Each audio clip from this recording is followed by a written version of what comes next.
first of all, thank you ever so much, everyone, for joining. I really appreciate it. Thanks ever so much to Richard for making all this happen. Considering the time and the conditions and everything that we're in at the moment, with the UK the way it is, with Spain the way it is, with this year the way it's been, it's lovely to have an opportunity for the next 9 hours to talk about nothing but paragliding. So I really appreciate you joining me. As I'm sure you know, the idea of this chat this evening is to have a little chat about the subject of SIV and the subject of flying safety. SIV, that are the 3 words in paragliding that we all know, we've all heard of them. But what I've been campaigning for a long time is to make SIV not a dirty word.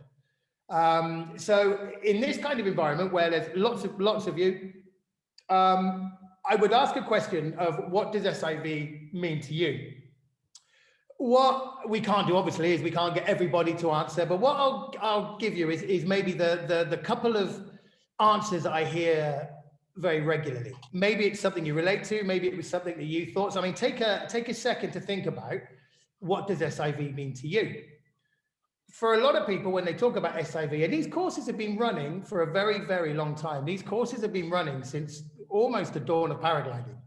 As soon as paragliding was invented, people were learning all the time. Things were happening with gliders. People were trying to understand what was happening, learn from those events, and then give back a little bit of information of how we can try and prevent them.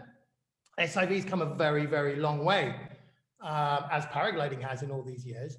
But still, even today, when we talk about SIV, the general thoughts that pop up into people's heads, for example, are full stall. That's something that enters a lot of people's minds when you first think about it. Maybe big deflations, very scary situations, landing in the water, having riser twist, throwing your reserve. A lot of almost negative thoughts or extreme thoughts tend to enter people's mind when we talk about SIV. And generally, when you ask people what is an SIV course intended for, most of the people think about it's for the maneuvers that we do in the air. Once we arrive over the box, for the next however long it might be, we're going to do some maneuvers, some extreme maneuvers, put ourselves through the paces, do whatever maneuvers we're going to do with the paraglider. And that's what an SIV course is. But for me, it's something a little bit more than that. And what I want to talk about tonight is, for me, what SIV means for me. All of the things I spoke about are kind of right, except for if the full stall, for example, is something that cropped up into your mind as a first thought. That is something that is a completely separate maneuver. For me, it's nothing that should ever be included and part and parcel of an SIV course, like it was many years ago. SIV courses are wonderful. And for those, again, I can't do a show of hands, but there may be some of you in this room who've already done one. There may be some of you in this room who are thinking of doing one, and there may be some of you in the room who are very, very skeptical of it. The first thing I would do was say that if the full stall was something you've heard of or it's cropped into your mind, forget about it. It's a completely separate maneuver. It's nothing that should ever be incorporated into an SIV course. And it is something that has a big element of risk. It's the most, not difficult maneuver, but it's a maneuver that has the biggest consequences if it goes wrong. And there is absolutely no need to have it as part of an SIV course. So it's something that can be done. For example, on my courses, we will do it at the end of the week. There will be that option. If I think, for example, that a pilot is ready to do it, they want to do it. If a pilot wants to get into acrobatic paragliding, well, the stall then actually becomes your best friend. It's our safe place. It's a maneuver that we need to learn before we do anything else. But that's not necessarily most people's flying. So the SIV for me is about a lot more than this. The SIV is about everything. It's about all aspects of your flying. It's not about arriving in the box and doing the maneuvers. It's about getting to the top of the mountain. And it's about covering, for me personally, the subject of SIV is about making you a safer pilot. And to make you a safer pilot doesn't start with arriving over the box and putting yourself through the paces with all the deflations and all the other bits and bobs. It starts with how you feel as a pilot. How confident are you as a pilot? Paragliding for me is around about, and I'm going to make up a load of statistics tonight. They're statistically not true. I'm just going to make them up based on my experience and to back up what I'm saying. So let's say a certain percentage of people are very confident at taking off. A certain percentage of people are very confident at flying. And a certain percentage of people are very confident at landing. Ideally, we want to be confident in all three aspects of our flying. Even before that, we want to be confident just as ourselves, as a pilot. And that starts for me from knowing your kit, being really confident with your kit. Paragliding is 93.87%, which is a completely made up statistic, a mindset. Okay, it's all about how we feel. It's all about our confidence. It's all about how confident we are with our equipment. If we're confident in our equipment, we're more confident in ourselves. How confident are we to understand situations, whether it be on launch, whether it be in the air, whether it be on landing? Generally, the fear that we have in paragliding, Lee, really sorry, because you're in full flow. There's actually quite a lot of people haven't put their video on and they ask me how they do it.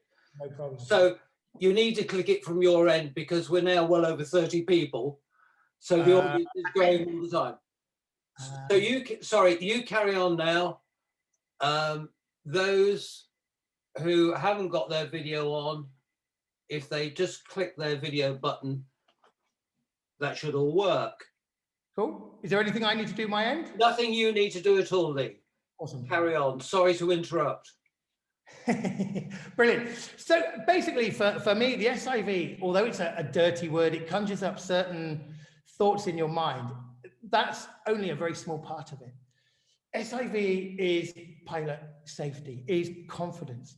And that starts from just us on the ground. That starts from the moment we turn up on launch, the moment we unzip our bag, that we get our kit out of the bag.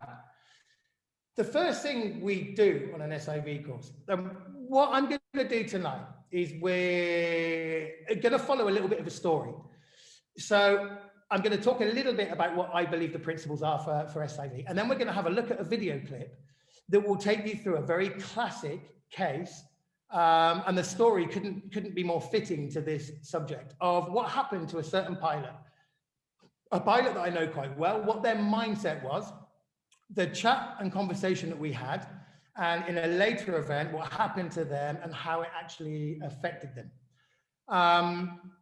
But when we first start on an SIV course, the very first thing we do on the very first morning is we do a kit inspection. We make sure that your kit is in good working order. And what does that mean? It means things like making sure that your speed bar is fully operational. And I just mean from sitting in your harness, pushing the speed bar on, that when we push it on all the way to legs extended, that we have those little runners that come all the way down and that they're even on both sides, that we have the full speed range available and that it's even. Many times on kit checks, and we are dealing with mechanical kit, and something I'm going to talk about a lot tonight is the problems that can occur from dealing with mechanical kit. We have our bag shoved under the stairs, we put it in buses, on planes, things are jammed on top of it, the kit's moving around inside, and our kit is made up of mechanical parts. And over time, things can change, things can come loose, things can come undone, things can wear. So we do a kit inspection at the beginning of every course, and we ask the pilots to check their speed bar to make sure, as I said, that we've got the full range of our speed bar. Speed bar is something that is an interesting topic in itself, but what we basically want it for is if we're flying cross country, for example, depending on what glider we're flying, it may have some performance benefits. It may help us get to the next climb quicker. For the majority of us, for a lot of us who are flying in the UK, we're dealing with wind. If the conditions deteriorate, if the wind on our ridge picks up, we need to make sure that we can push away from that situation. Quite often we find speed bars and knots and lines and things that have changed shape, that have shrunk, whatever it might be. And when we ask people to put their speed bar on, either they've not got the full range of it or it's very asymmetrical. Now, an asymmetrical speed bar is actually quite a dangerous situation to be in. For reasons that I'll show you and I'll explain a little bit later. But these kind of checks are the things that if we can get it right on the ground, we're already making ourselves a safer pilot. And we're already feeling a little bit more confident that we're taking charge of our kit. I'll ask people to check the little malleons that go between your risers and the lines of your glider. Everyone has these little triangular malleons. They have a small screw gate. Those screw gates aren't particularly strong. we can be in a situation where if you over tighten them, you can actually strip the thread and what have you. They are all also a mechanical part. They can come loose. Again, I can't do a show of hands or shout out, but how many of you regularly, I'm not talking about every fly, but every now and again do a periodic inspection of your triangular mullions, just to make sure that that screw gate hasn't been dislodged, hasn't come undone. I've come across many situations, and I've been flying now for 15 years, and kit inspections was something that we started only doing on the SIV course. And then myself and Akis, my instructor, were mortified at the amount of problems that we found. And we started making this joke that, right, we have a group of 10 pilots. I will almost guarantee that when we do a kit inspection, we're going to find something. So we check the triangular mullions. We make sure they're done up nicely. We check our speed bar, easy peasy. How many people would be confident if I was to grab your red handle on your harness, pop your reserve out? I'm not talking about getting it right out, but just popping it out in its bag, laying it on the ground. How confident are you at putting it back in? If you're confident of being able to put your reserve back into your harness, it means you're confident of being able to take it out, have a look at the mullion that connects your bridles, having a look at the system where your bridles go up to your shoulder straps, that the carabiners or whatever connection you have up there are done up nicely. The problem I find with many pilots is we don't have the confidence in our kit. We send it away once a year, we get it repacked, it comes back, thank you very much, and we go flying. And we trust that I paid this money to whatever company, whoever it was, and my kit's fine. Do you know?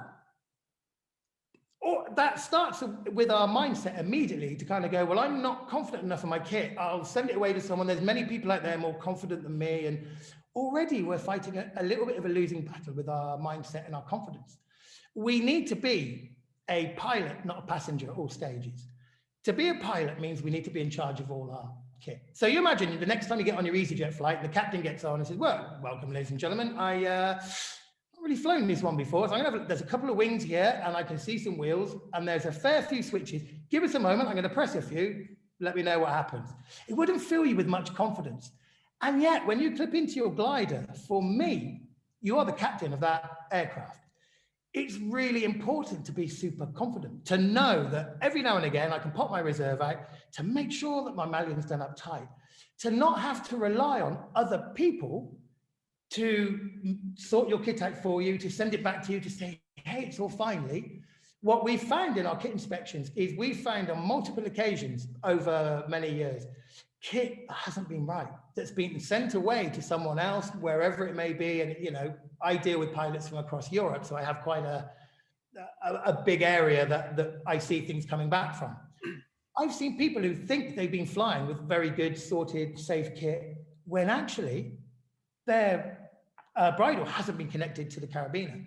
We had a case where only one bridle strap at the top was connected. The other one, they'd forgotten to connect. The gate was open. It was almost like they were about to do it, and then the kettle boiled, But the pilot who paid for that service and had the glider back has no clue. And he's flying around in the confidence of, all my kit is fine. I send it away every year to have it checked, that kind of thing. If you can look at your kit and say, I'm super confident with that, I know everything's connected, you start your flight in a good mindset. SIV also is about launching. How do we launch? Do we have a good technique? How do we start our flight? Because if you start your flight confidently, the rest of your flight is going to go a little bit more confidently. If you take off 3 times out of 5, get dragged through the bush, through the family of 5, the barbecue, trip over the dog and get dragged off the hill, hey, there's another one we got away with. It's not a great way to start your flight. So we look at launching. Can you reverse launch? Can you forward launch? And the thing on an SIV course for us is we're not there to judge you. We're there to help. Some people get quite nervous going, oh, okay, I'm fairly good at my launching. I fly at my local site, but I turn up in Turkey, for example, where we do our SIV courses, and I've got this funny fellow with a beard here, and I've got this funny Greek fellow, which is my instructor that I work with. I don't know you guys. I'm starting already to feel a bit nervous, not about the maneuvers. I've got to get my glider off the hill in a slightly strange place. I'm very nervous anyway about the maneuvers that I'm doing. I'm trying to think of that, all of that type of stuff. So it's about finding a good technique, showing you a good way that you can launch depending on what conditions we have. Can we forward launch? you know, in the UK, if we're forward launching from a ridge, we're not having the best of days because we generally ridge stop. So UK pilots tend to be quite good at reverse launching, but not so good at the forward launching. However, if you're a pilot that's prepared to travel, so we run a trip, sadly it's not going to happen next year, but we run a trip to Colombia. Now, Colombia for us is an amazing place to fly, but it doesn't have a lot of wind. So you can be on, and a lot of UK pilots will be on launch waiting for an 8-mile-an-hour magical breeze that they have to pull their glider up. It just doesn't come. The day's developing, the time's going on, the clouds look great. We've got 2 to 3 mile an hour. Why don't we forward what they say? I haven't done that since the second day of my EP course. So it's about reminding you to practice both skills, to have every skill and every tool in your box ready for you to use. And that starts on launch. Be confident at forward launching. You know, if you go ground handling, the wind's a bit light, throw in a few forward launches. Because there'll be a time at some point, especially if you really chase the paragliding world and you travel a little bit, that the forward launch can come in really useful. And it's good to be confident, because if you're suddenly thinking, oh my God, you know, you're stressing about launch, you're not thinking about the flight ahead. You're not thinking where your first thermal is going to be. You're not thinking about how you're going to use it there. You're just praying that you get off launch in one piece. So this, for me, is where the confidence starts. And for me, where SIV is a lot of people don't think of it, for me, as that. To be really confident, know how to check your kit. And if you don't, there's a lot of people out there that will help you do it. It's not, it seems very complicated to start with, but it's not. Once you know how to do it, you do it and you feel good. So you turn up on the hill, you know your kit's good. You haven't relied on anybody else, you know it's good. You're well rehearsed at your launching, or you have some techniques, you know what to do. You know how to be able to take off confidently. That comes down to a lot of practice. You know, you cannot practice enough your ground handling. That's something we all know, but it's something that we keep beating on about. It's something that's really important. Even if you can't fly, a lot of ground handling you do will still keep you in touch with the glider, still give you a bit of a feel for it. You know, you're connected to the glider. It's still, you're still with your dancing partner. So if already you start to think, well, actually, crikey, Mikey, if you came to around my house now and you pulled my reserve out and put it on the floor, I actually wouldn't know how to put it back in. That's fine. But if that does raise a point, go, right, I'm going to make it my challenge to actually, let's have a look. Let's see, how is my speed bar? I haven't seen that for ages. Let's have a look how it is. My triangular malleons. Let's have a little look. And I guarantee out of all of you now, someone will probably find one that might be loose, maybe a speed bar that's a little bit asymmetrical, or maybe an issue with the reserve of the malleon, the gate being loose, whatever it might be. So the SIV is a lot more about that. However, the bit about the flying bit is very relevant. And the bit that we aim to do with SIV courses, and what SIV courses can do, is give you the knowledge to deal with stuff, okay? What I love in paragliding is there are a million different types of paragliding we can do. I love a little bit of thermic flying, a little bit of cross country. Having had 15 years experience, I don't mind throwing myself up there in the rough stuff. I quite enjoy it now. I quite like the challenge. There are still times I get scared. Every pilot gets scared. There are still times when you're up there and you're in the washing machine and everything is getting a little bit lively, that you get that fear. That never goes away. It becomes relative as to what frightens you or what makes you feel that way. But every pilot gets it. You have to have a healthy respect for the sport. But we can do that. I enjoy acro paragliding a lot. It's my passion. It always has been. For me, it's the extreme glider control. It's how I've really cut my cloth and learned a lot about how paragliders react. But I also love a really good evening down at Rhossili in West Wales, or down at Woolacombe, for example. You can have paragliding situations where really smooth laminar air is coming off the sea at the end of the day with a beautiful sunset, with the promise of a beer and some fish and chips at the end. With the air being so laminar, so smooth, we're pretty safe. The air isn't going to mess up anything. The glider is not going to misbehave. The only problems we can create are problems we create ourselves. However, think back to that conversation a little while ago. So what I get a lot with people who are a little bit anti-SIV, or is they say, well, I only fly the really smooth conditions. That's wonderful. How's your kit? Because if something happened, maybe someone in the air will take you out. A horrendous thought, but sometimes ridges can be very busy. And through no fault of your own, an incident might happen. Is everything ready to deal with that? Are you? Do you know what to do?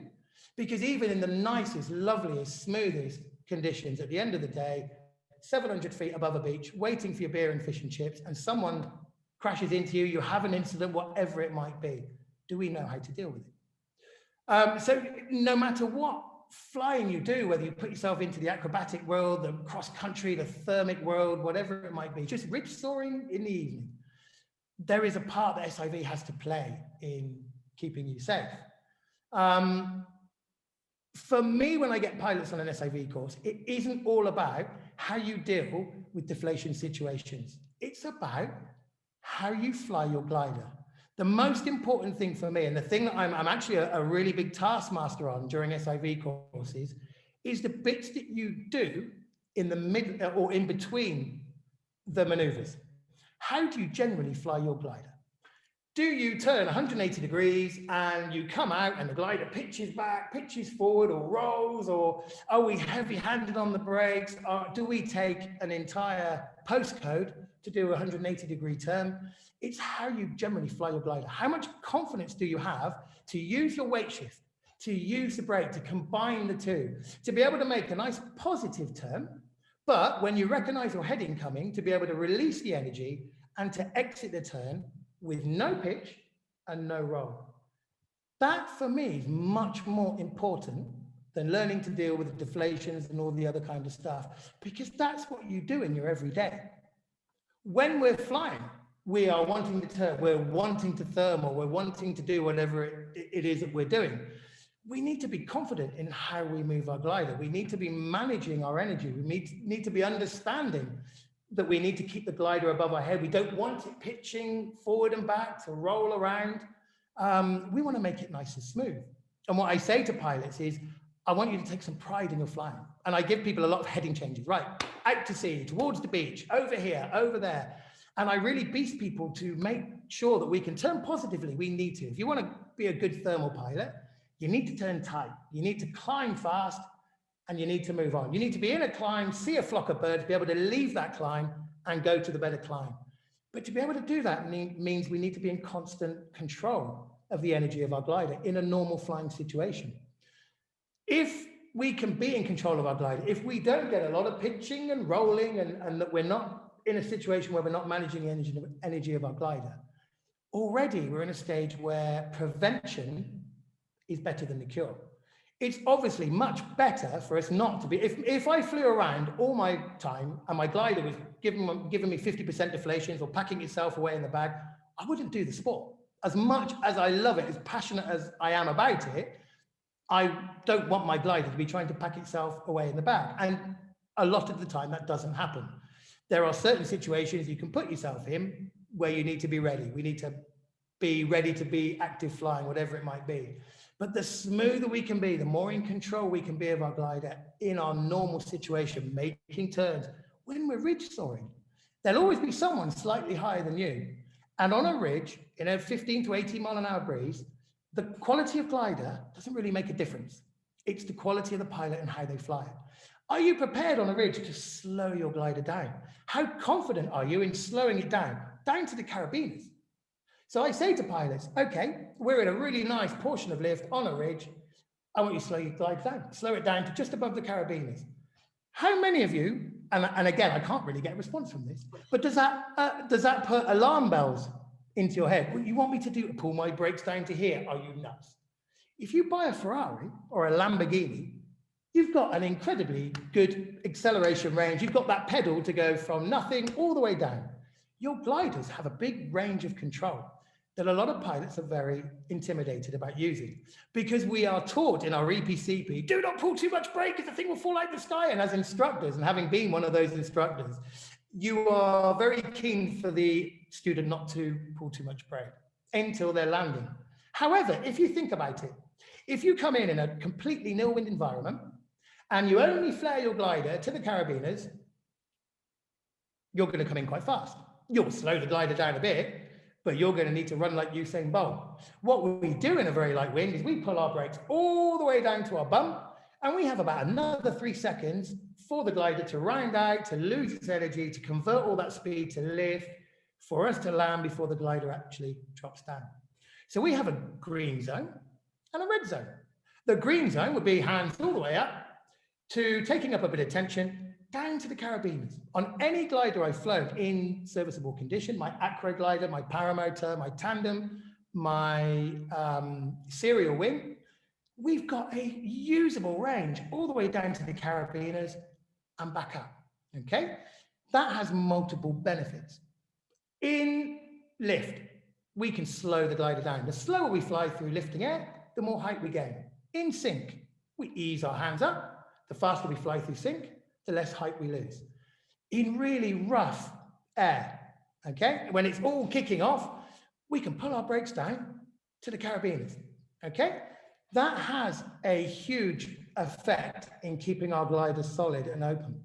Again, we don't have confidence in doing that because we're already worried about the stall. Well, we know in this example, the stall's another half of the brake range down. Okay, so we don't have to worry about that right now. What it does by pulling the brakes down is it moves our glider backwards. It puts our weight forward.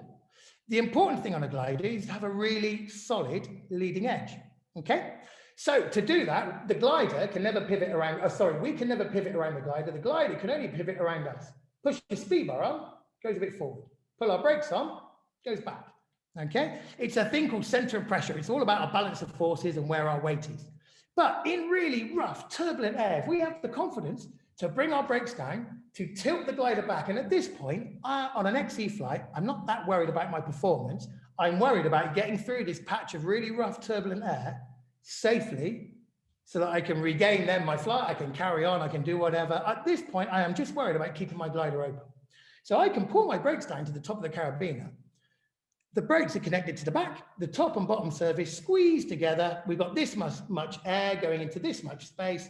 The glider is more pressurized because the air can't go anywhere. So it gets squeezed, the pressure increases. Well, having a pressurized glider is good. Having the glider slightly tilted backwards means our weight moves forward. The majority of our weight now is distributed all the way along the leading edge. We have a slightly more solid leading edge. This, for me, is a very good way in very turbulent air of keeping my glider open, preventing collapses. If any collapse came, I've already got quite a bit of brake pressure on to deal with that. But that, to a lot of people already, is a very scary concept. The thought of flying along for 30 seconds, and I do it with guys on the way out, I say, right, down to the carabiners for 30 seconds.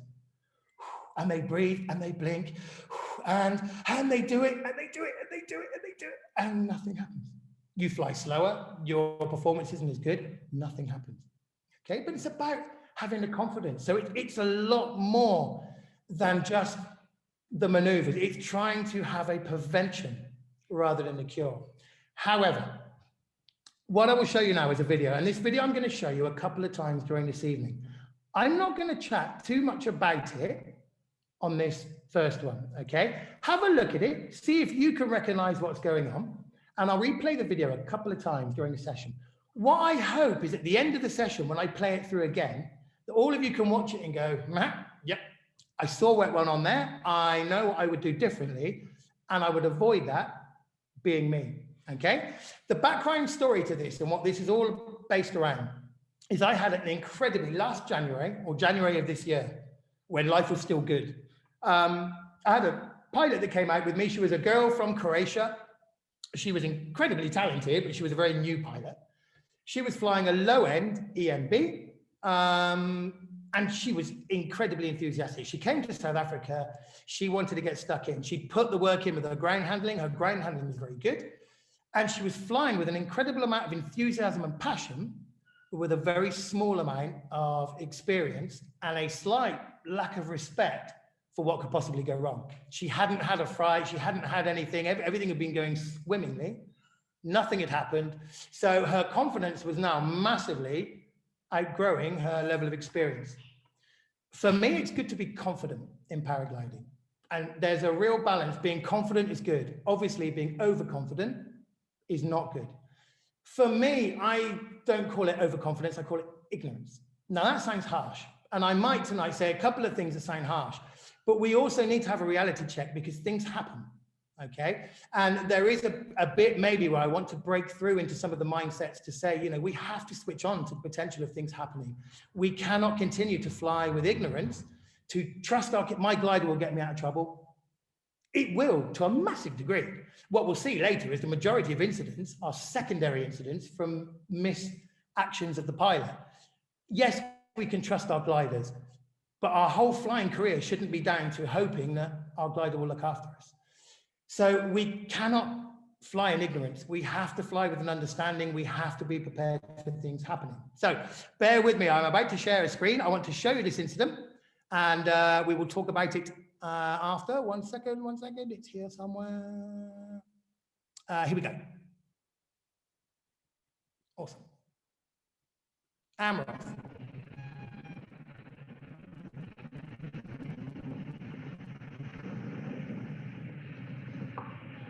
All good so far.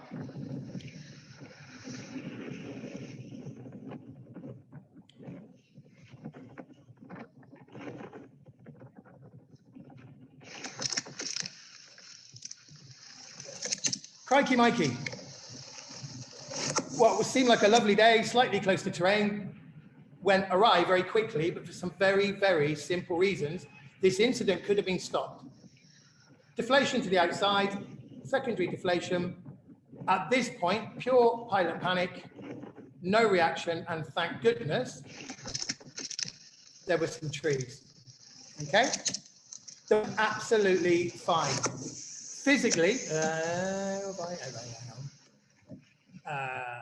physically fine, absolutely no harm done whatsoever. Now, in South Africa, this pilot said to me, I said, look, you know, you're doing very well, and she was very good. We have a thing we call the Biltong Cup. Whoever does the most distance in the safest way gets a little prize at the end of the week.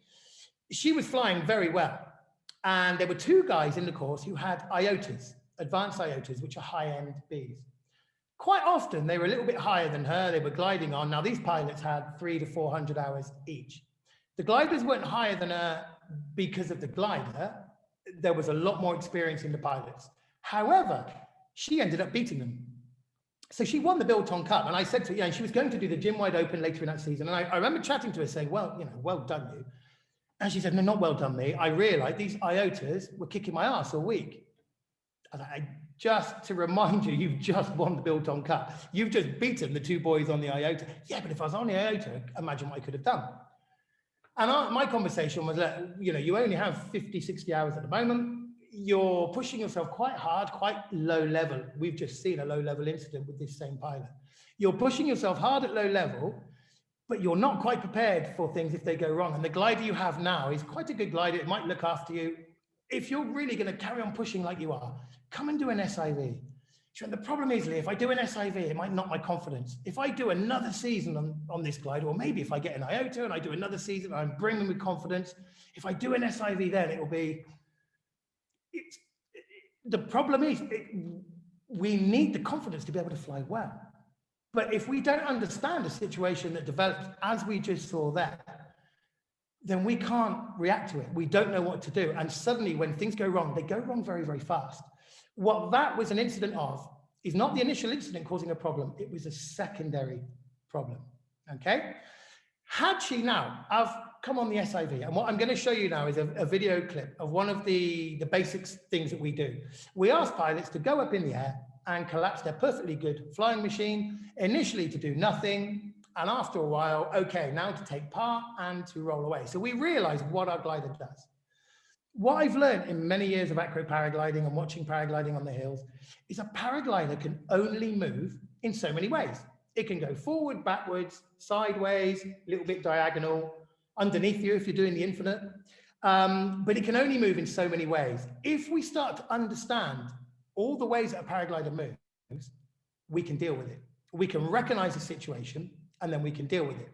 So the next sequence I'll show you is a sequence of basic deflation maneuvers that we do with pilots. And this is the first stage in training a pilot not to be the pilot in the video that we have just seen. What I hope you'll gather as we go through it is that there's a very regular pattern. There'll be different gliders in this sequence, but a glider will deflate, will dive, and will recover.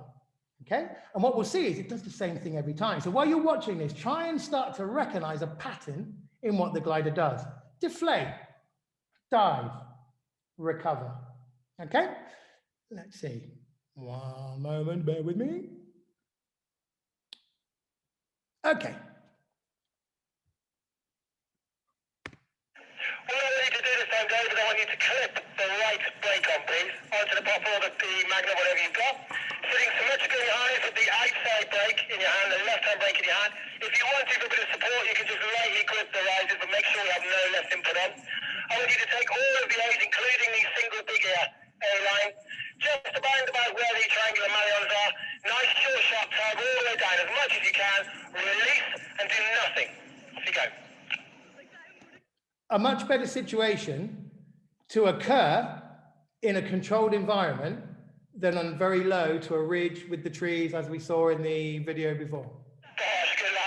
It deflates, it dives, 90 degrees, it recovers. just past, recovers, and fly away. Good, excellent commitment in the deflation, buddy. Well done. That was a good 60%, 65% of our glider front and back. Well done.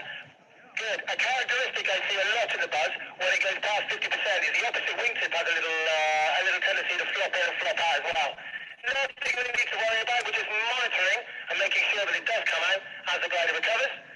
Show me that again on the right-hand side with that level of commitment, please. And again, do nothing to recover. Off you go.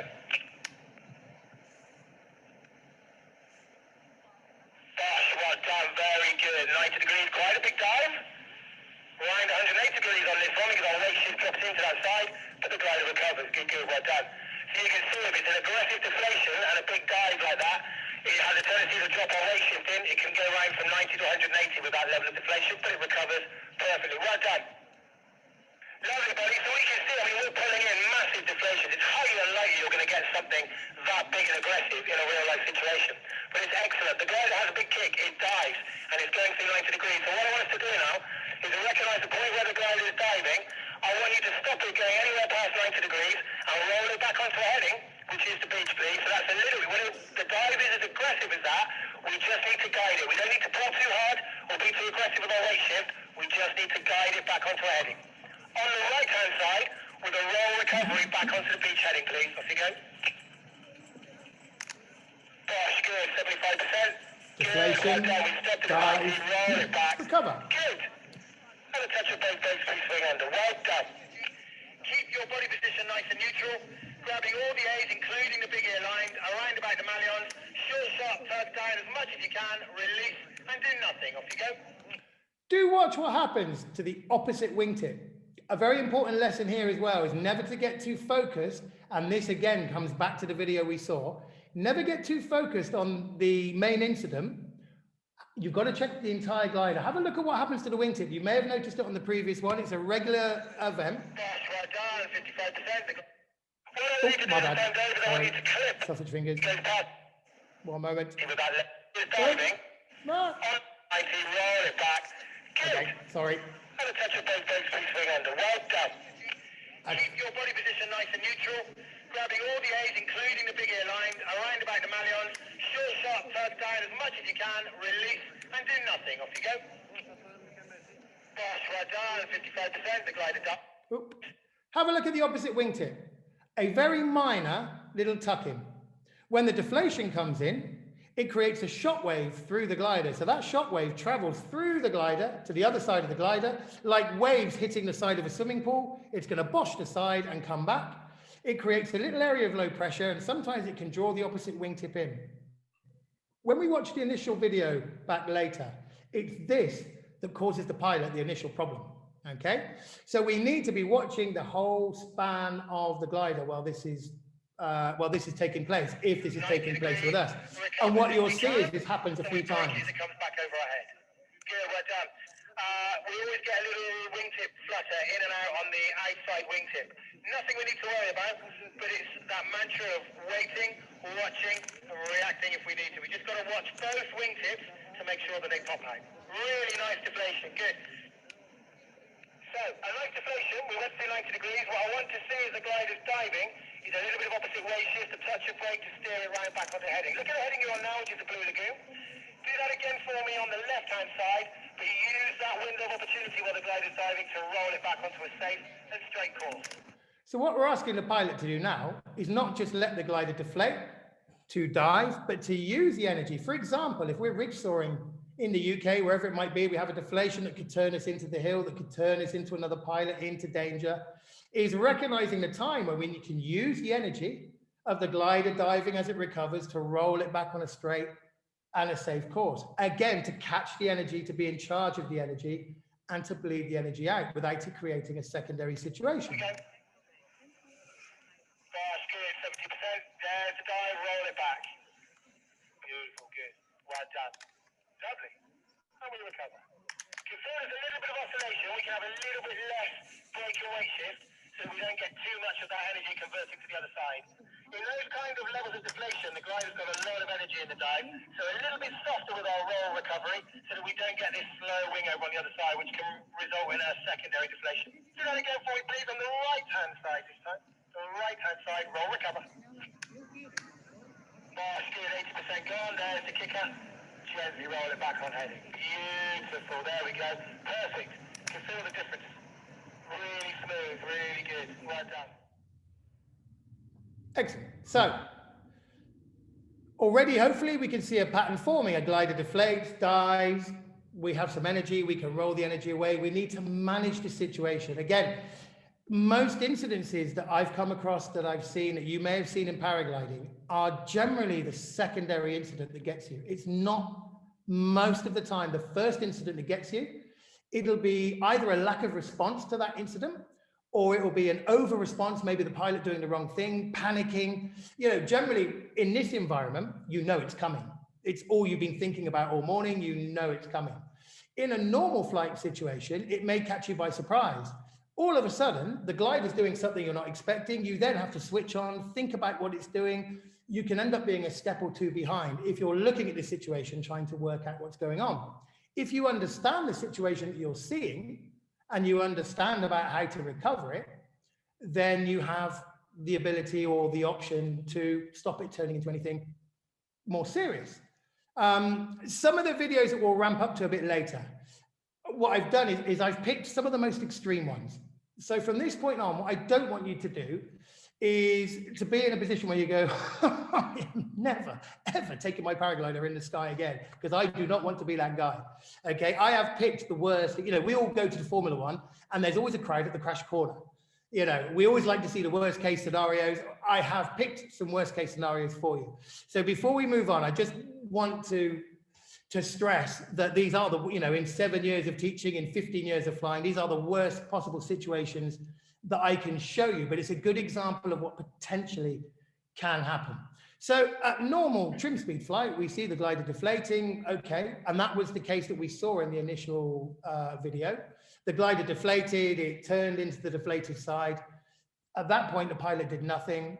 They didn't catch the dive. The dive then on a more performance glider turned into a secondary deflation, which turned into cravat, which turned into the situation we saw that developed. The pilot, having talked to them after, and now they said about the SIV would, if anything happened on the SIV, it would possibly ruin their confidence and ruin the role that they're on. Unfortunately, after this incident, it put them back massively. It put them back to the point where every time they got the glider out the bag, they were scared to take off because they were always worried about this situation happening again. They've been caught out once. What's to say they're not being caught out again? Because they're not really sure what happened the first time round. There's an argument as well for pilots saying, well, look, you know, I'm very nervous. I'm a bit, you know, I like climbing a bit. I like flying a bit, but I'm probably holding myself back. I tell you what I do. If I get a better glider, it's got more speed, it's got a better glide, I'm going to do better. You know, and there is, I've come across a small amount of people, certain people who will continue to buy the better kit, the better glider. They will be looking for that substitute. They'll be looking for that gap in their confidence and hoping that their kit will do that for them. All the examples you saw there were on low NBs were fairly easy and benign reactions. The next sequence I'm going to show you is two gliders in the ENC category, okay? Now, if we're flying gliders in the ENC category, we should be fairly inept at being able to do this stuff. We should have an understanding of how they react. The more performance the glider we have, the faster it will move through the air, potentially the more aggressive the reaction can be. The more speed we have in the air, the more positive pressure we have on that leading edge, the more drag is going to be initiated as that glider deflates, the more the outer wingtip's going to come around, the more aggressive the reaction may be. Okay, so if we're able to deal with that, it's not a problem.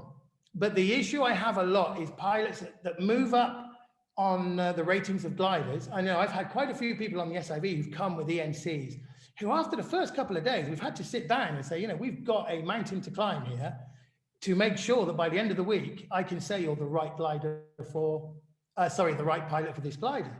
They have certain reactions. The reactions can be severe or they can be very benign, but it depends on us as a pilot to be able to recognize the situation. So I'm going to show you a sequence of events now of what happens if we get away with it. So many pilots go, I was in Mexico the other day, this big 50%er, but hey, my glider, poof, it popped out, and I flew on, I did 70K. Brilliant. The next day, well, I did it again on the other side. I had 40% this time. You'll get away with it for so much time because gliders are incredibly good. Okay, and if you're one of those pilots who says, well, hey, hands up, let my glider do my thing, and there we are, and I'll carry on. Okay, that's wonderful to a certain point, but it's a game of numbers. If we allow situations to develop multiple times, at some point we'll get caught. So the next sequence we'll see is a pilot who is on an ENC glider who's going on to full speed bar. Speed bar is nothing we should be afraid of. Speed bar is something that we have as a very good safety tool to get away from deteriorating conditions. And on the correct glider, it can have performance benefits when we're doing cross country. There are elements of risk involved with using it. For example, the glider coming more forward moves our weight back. We don't have such a rigid leading edge. Our weight distribution is more back on the glider. We have a slightly weaker leading edge, a more exposed leading edge. There are risks. And unfortunately, because pilots know their risk, because we've all heard about if you have full speed bar on, the thing will blow up into flames and drop out of the sky. A lot of pilots are very afraid to use it because we hear a lot of different things on the hill. We see a lot of different things on YouTube. We hear all this mountain of information and we've got to try and pick our way through it to understand what's the truth, what's exaggeration, what's the reality, all of that type of thing. If we know ourselves, if we educate ourselves enough that we know this is the situation, this is what I do to deal with the situation, it takes away all of that doubt. And again, that helps with our mindset. So have a look at this next sequence. And it involves something that is the most dangerous situation that we can get into in our paragliding career. Again, what affected the pilot who ended up in the trees, the auto rotation. Okay. And we're off.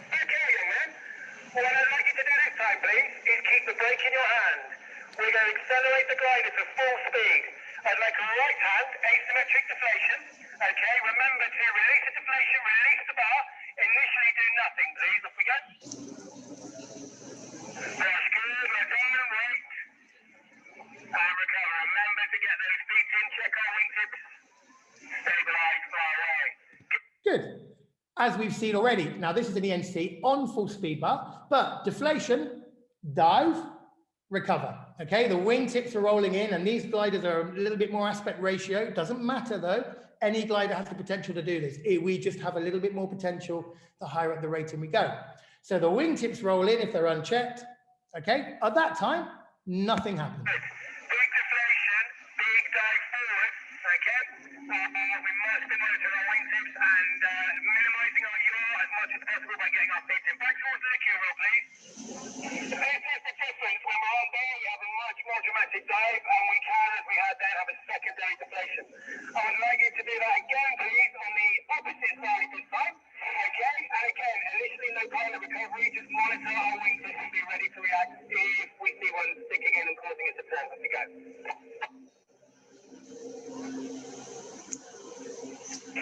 Bosh, good deflation, a lot of drag.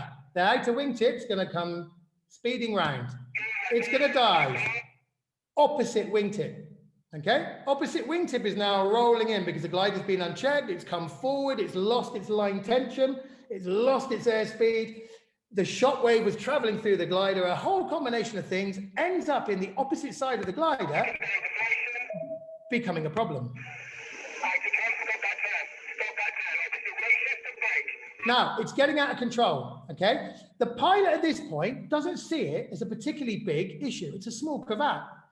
So rather than controlling the glider, he is pumping out the deflation. And in the chat we had after this, the reason he went around so many times, he's like, well, let's get that deflation out. Let's have a little pump on the brake. I'm ringing the dinger bell. Let's get that, a little bit of pressure on the brake. And in the meantime,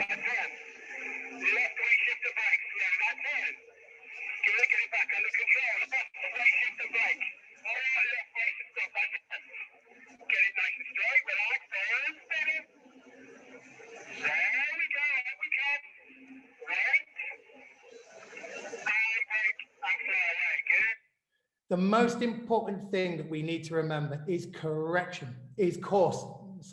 correction. Our course is the most important. At the early stages, when a glider is recovering, it doesn't have a particularly large amount of energy.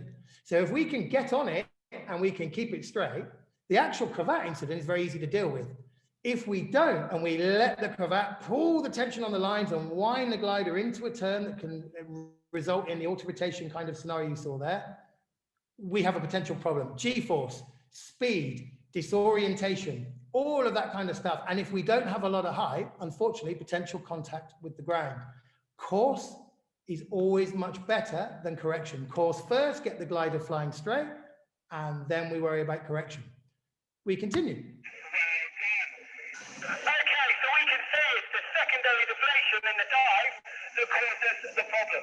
What I want you to do this time is come 90 degrees or a little bit more back towards Lee Tryhorn.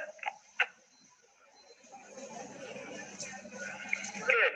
We're now going to prevent that secondary deflation. So I want you to do the same again. After the deflation, if you feel the glider diving, I want you to catch it with both brakes and minimize the dive, please. And that will stop that full frontal cravat situation from occurring. Same again, but catch the dive as you go. Big deflation. We already start to know what's the outside wingtip going to do. It's going to accelerate round. It's going to dive. Now, the pilot didn't catch the dive on this one. There you go, ease off. What we had is actually nothing happened. He got on the brakes a little bit. He minimized. He didn't have an outer wingtip deflation. We've got a small cravat here. Having seen his last effort, what's your first reaction? And obviously you can't tell me, but your first reaction, well, I'm going to keep the glider straight because I saw on the last one, if I worry about that wingtip, I've seen what the result of that will be. So my first reaction at this moment is to keep it straight. Right, so wingtip, don't let it turn. First of all, don't let it turn. Okay, there we go. Fly away. Keep it straight. Keep it straight, and then we can go on the Stabilo. Now we need to give it that manly tug on the Stabilo. If it doesn't come out first time, give it a wrap around your hand, but remember to keep it straight. Something very interesting with that is we all hopefully know that we have a Stabilo line, okay? On modern gliders, sometimes now our Stabilo line is on the Cs. The majority of gliders, especially in the previous models of gliders, it was on the Bs. It should be a different colored line. And it's the line that goes up to the very tip of your wing that entertainingly on CP courses, some students think is the big ear line, okay? I hope you all know where your Stabilo line is. We know it's kind of to get cravats out, okay? And cravats don't only happen from this situation in flight. Cravats can happen when we take off from launch. We have a twig in our line, a knot in our line, whatever it might be. We can take off from the hill with a situation of cravat. And I've seen pilots have to fight their glider all the way to the landing field, firstly, sacrificing a flight, and secondly, putting themselves in quite a vulnerable position until they get their feet back on the ground because they weren't confident in how we use our Stabilo line. That sounds silly, but if I ask, and again, I ask you, I obviously can't get a response, but if I was to ask you, how would you use your Stabilo line? Most people would say, you reach up, you grab it, you give it a tug. Sometimes that will work if it's a small cravat. What do you do if it doesn't? So you've reached up, okay, and at this moment, you're feeling confident. I've kept my glider straight. Well done, me. I've got a little cravat, no problem. I know where my Stabilo line is. Our confidence is high at this point. We're doing everything in the correct way. I'm pulling on my Stabilo, but it's not releasing. What do? I try the brake. Generally, the brake doesn't help you if you have a cravated situation. we take a wrap of the Stabilo around our hand. For a lot of people, they go, you do what? You take a wrap of the Stabilo around your hand and you give it another pull. If that doesn't work, you take another wrap of the Stabilo around your hand. And this, for a lot of pilots, is something that they've never thought about you were able to do. And pilots have given the Stabilo a pull, it's not working, again, because they're not in a position where they're very confident as a pilot under the glider. They're not quite sure of the situation. They're not quite sure what to do because it's not been rehearsed. They read a little bit in a book. They heard a bit on YouTube a few months ago. But now they're in that situation and the adrenaline's pumping. Am I doing the right thing? Because I'm pulling on the Stabilo and it's not coming out. Well, you have to take charge. Again, it's about being a pilot, not a passenger. So you take a wrap around it and you take charge. I want you to come out. So I'm going to keep wrapping until, and there are times where we take 3, 4, maybe 5 wraps of the Stabilo around our hand to pull that wingtip down into enough of the part of the cascade that's open to release it. But it's having the confidence to do that. It's being in charge and saying, hang on, I want you to come out. So I'm going to take this and another wrap and give it, we're not ringing a dinner bell, we're giving it a proper pump, okay? But this situation is something, this pilot, for example, look, he never ever thought about the prospect of being able to take a few wraps around the Stabilo line to keep working with it. Does any harm happen? No, it can only benefit you, okay? And he manages to clear the cravat. Really good. Wrap it around your hand, wrap it around your hand again.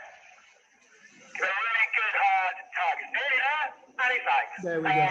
It took 3 wraps around the hand to sort that. This one is another example of an ENC glider. Initially, that wasn't caught in the dive, and then that was. And you can see, if we take a little bit of control over the glider, how much better the situation evolves and how much easier it is and what a non-event it is to fly away from. This is a Sigma 10. Okay, young man. What we're going to do now is keep the brake in our hand. We're going to accelerate the glider to full speed, okay?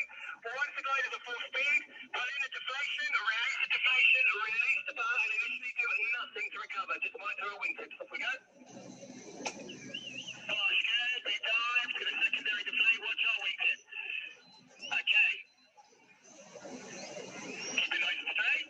The glider pretty much recovered itself there in that situation, but we could see the wingtips coming in, the wingtips came out, no issue, but it's a game of numbers.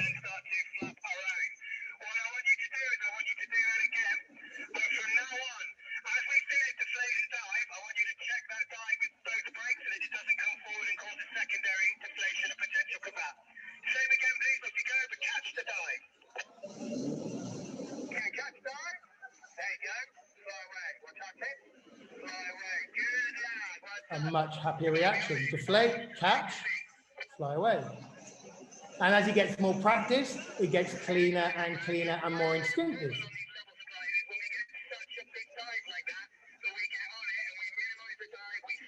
No secondary issue.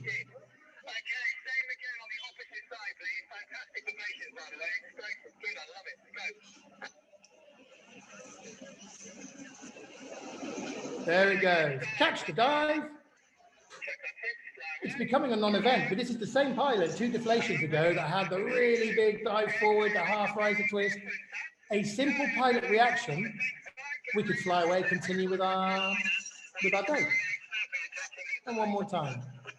And you can see as he gets more confident, more understood, and more felt with it, the easier the situation turns out. That, a complete non-event. Okay? So these are situations that can, unfortunately, occur in a real life environment, okay? Generally, as I said, if we're flying at Ricili or Woolacombe, or wherever it might be at the end of the day, this situation is 99% of the time never going to occur. If we want to push ourselves a little bit, we want to fly in a bit of thermic air, we want to come out in April in the UK and high sun, cold air mass, it can be quite, spring thermals in the UK, it can be quite punchy. If we know how to deal with it, we are able to deal with it. We are able to fly a bit further. We're able to fly with a bit more confidence.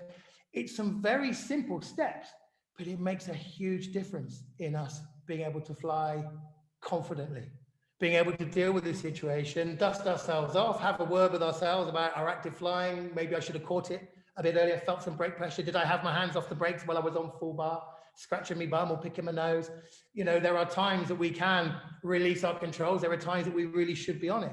But if something happens Can we deal with it? And then can we make it look as nice and easy as we did? And again, I'm using ENC gliders there. All gliders are capable of getting us into trouble, okay? If we allow things to continually repeat themselves.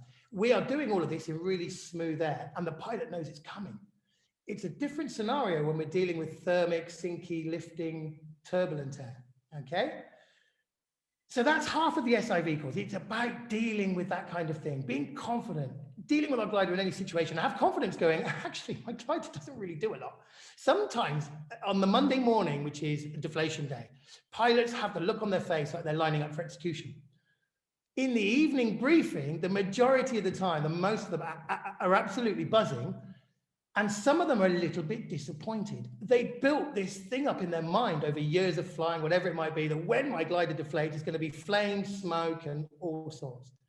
And actually, the majority of the time, and I joke that my job every year gets easier because the technology of the gliders gets so good that it's actually quite difficult to get them to misbehave. I have to conjure up tricks with gliders to get them to misbehave.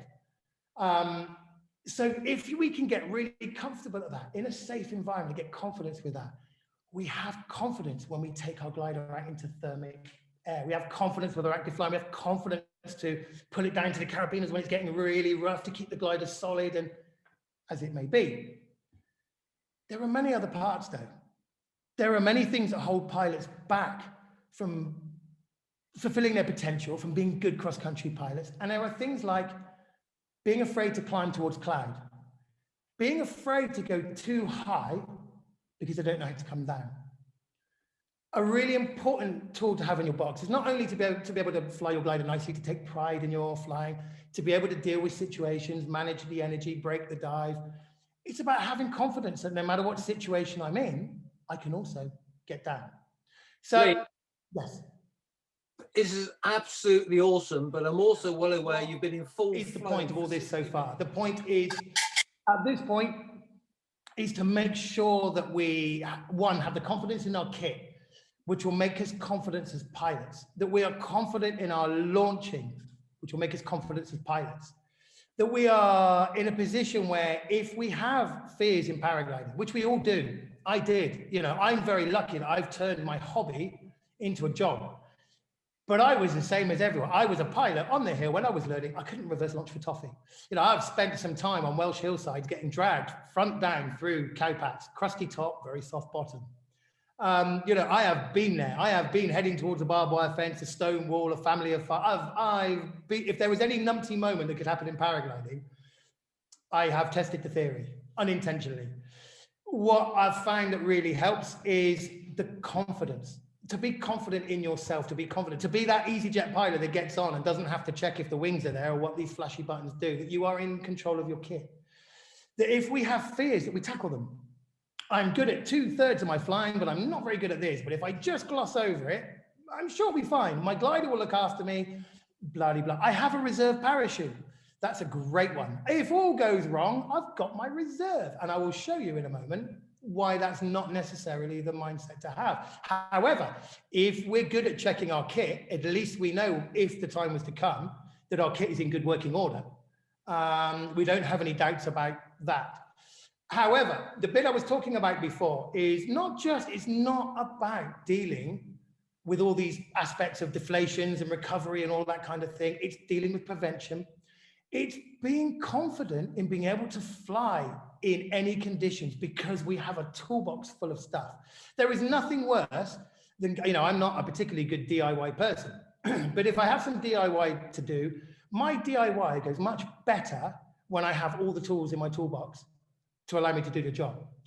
And I relate that a lot, although it's a very strange, weird kind of connection. I relate that a lot to my flying. Whatever flight I decide I'm going to have, whether it's my acro, whether it's my cross country, whatever it might be, do I have all the tools in my box to be able to deal with the job that I'm about to go and do? Fear, remember, is generally of the unknown. Once we learn a little bit and we get a bit of knowledge, we take away the fear. And a lot of fear comes from worried about clouds. Why are you worried about clouds? Because clouds can be sucky. What's the problem with that? Well, clouds can suck you up. Absolutely, they can if we choose the wrong cloud at the wrong time, whatever it might be. Having a bit of knowledge about meteorology, being able to recognize our cloud, understanding that every cloud looks a bit dark when you're underneath it, but there are certain clouds that we can go up to right to the top and then move on. And if we do that on our cross-country flight, we maximize every thermal. We give ourselves the maximum amount of opportunity to glide and search for our next climb. If we're worried about getting high because we don't know how to get down, it's an issue. I have many pilots who come on trips with me all over the world who, and on my booking form, I have a bit at the bottom, the personal goals box for the week. And some pilots, but I want to do 50K, I want to do 80K, I want to do my 100K. The 100K seems to be the holy grail for many pilots. Pilots obsess about it. Pilots do 99.7K and they're disappointed with the flight because they were 0.3 of a K away from the 100. It seems to be this thing in pilots' minds. That's great. But if you want to do 100K, first of all, you need the stamina, you need the air time, you need to be able to physically be able to keep yourself in the air for 4 or 5 hours, however long it might be. That takes a little bit of physical and mental energy. If we're flying really nervous and really tense all the time, we're going to be knackered. Within an hour and a half, we're physically drained, we're mentally drained. We can only concentrate on a subject really for about 20 minutes. We then need to have a little break. If we're worried about something happening all the time, we're not quite sure what the situation is, the air's a little bit bumpy, we're flying with really tight grip on the brakes and tight body position, we don't realize how much that zaps our energy. With confidence in flying, with understanding the situation, with being confident when I don't put my bar on and then close my eyes and poke my tongue out to the left and hope that everything will be all right. Because as I said before, I heard all these stories about if you put the bar on, the thing just explodes. Okay, so if we're confident with when to use it, we feel good. We're relaxed. We concentrate in the hard bits. We relax at the easy bits. We're happy to climb as high as we possibly can because we're happy to come down. Now, pilots go, yeah, but I know how to come down. I have some tools in my box. I have my big ears. They're okay. It's the first thing we learn. It's the only tool we have in our box when we leave our CP.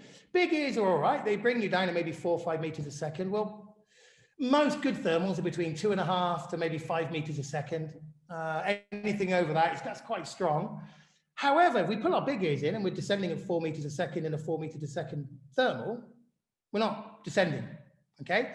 We can put our speed bar on, remembering we put our ears in and then our speed bar. A really silly thing to say, but it's something we get taught in our CP. Years away from that, we forget. Is it bar on and then ears? Is it ears on and then bar? There's another seed of doubt in our mind.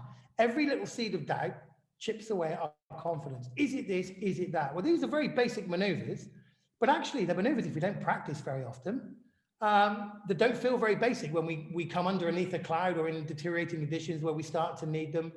So we can do things in our flying to help us be prepared for stuff. We have the basic, everybody comes out of school with your basic tools, big ears and speed bar. Practicing every now and again. If we're doing a really mild flight, we're coming down to a landing field, we're doing a top to bottom, turn it into a task. It's not a disappointing, I mean, yes, it's a disappointing day for me. If I go up the mountain, nothing's happening, I'm on my way to the landing field, I turn it into a task. Okay, let's refresh. I don't do it so much anymore, but let's refresh. Let's pull in my big ears. There are pilots who are very scared of pulling in big ears. There are modern gliders that only have 2 A-lines. They used to have the third one, which you would pull your big ear line. Now, when you only have 2, the Gin Atlas, very low NB, but only had 2 A-lines, the original Gin Atlas. Pilots were terrified. They were looking around for the third big ear line that their last glider had, or they were pulling the Stabilo, or when they pulled the big ears were huge. That's a good thing. I like that because you're going to come down a little bit quicker. You're going to pull push the bar on. That's going to help you. Maybe with ears and bar, you're going to come down at 6 meters a second. That's okay. But if we're in really deteriorated conditions, if we're in really strong lift, we need other ways to come down. We teach things like the Beeline Stall. Now, the Beeline Stall is a relatively simple maneuver to do. However, what's become very interesting over the last few years is modern gliders, or some modern gliders, are not able to do the Beeline Stall, okay? Modern gliders, the reason gliders have got so good is we've now had these battens introduced into the leading edge. The battens help to give the rigidity to keep the leading edge solid. Awesome. Let's take the A's, we'll move them back a bit. Great. So we'll take the B's, we'll move them back a bit. Brilliant. We'll take the C's, we can move them back. Well, bye-bye D's. We don't need those anymore. If for those of you who've been flying for a long time, you would remember that every glider had A, B, C, and D. Not anymore. If you look at the majority of modern gliders now, in fact, all of the modern gliders now, they have A, B, and C. Okay, we've done away with a complete line set, which is awesome. It's got to the point now where we have B's and C's connected with floating risers, all of that. Anything to reduce drag is wonderful. But by shifting the B's back a bit, Beeline stalls don't work on every glider. Some gliders become really unstable. Do any of, and again, you can't answer, but do any of you know whether your glider can actually Beeline stall or not? Some of you might wonder what the hell it is in the first place. It's where we reach out, we take hold of the beelines, we pull them in towards our chest. What it does is it pulls the middle of the glider in, it stops it flying, and it descends, almost like a parachute. But not all modern gliders can do it. And a very interesting thing when I get onto SIV courses is I have a structure that I use, and I'll get to a certain day and I'll say, okay, guys, so today we're going to do the Beeline stall. And pilots go, yeah, wicked. Oh, yeah, I've heard about this. Brilliant.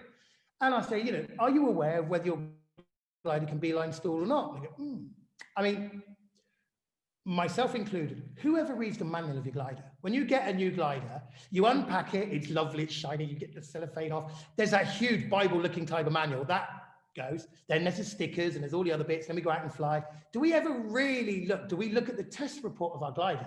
Do we know our ENC might be an ENC, but it might only be an ENC for a couple of maneuvers. It might be an EMB for a fair few maneuvers. What surprises pilots is sometimes some of the maneuvers can be an A, okay? So it's very ambiguous. We've got ENA, low-end EMB, mid-level EMB, high EMB, ENC, EN mid-C, triple C, crikey Mikey. I've struggled to keep up with it myself, okay? So what I do when I look to buy another glider, I fly currently at the moment the Jim Bonanza. It's an ENC glider. I love it. It's easy to launch. It's super safe in the air. It's a wonderful C. It's very benign unless you really, really push it. It's like a pussycat.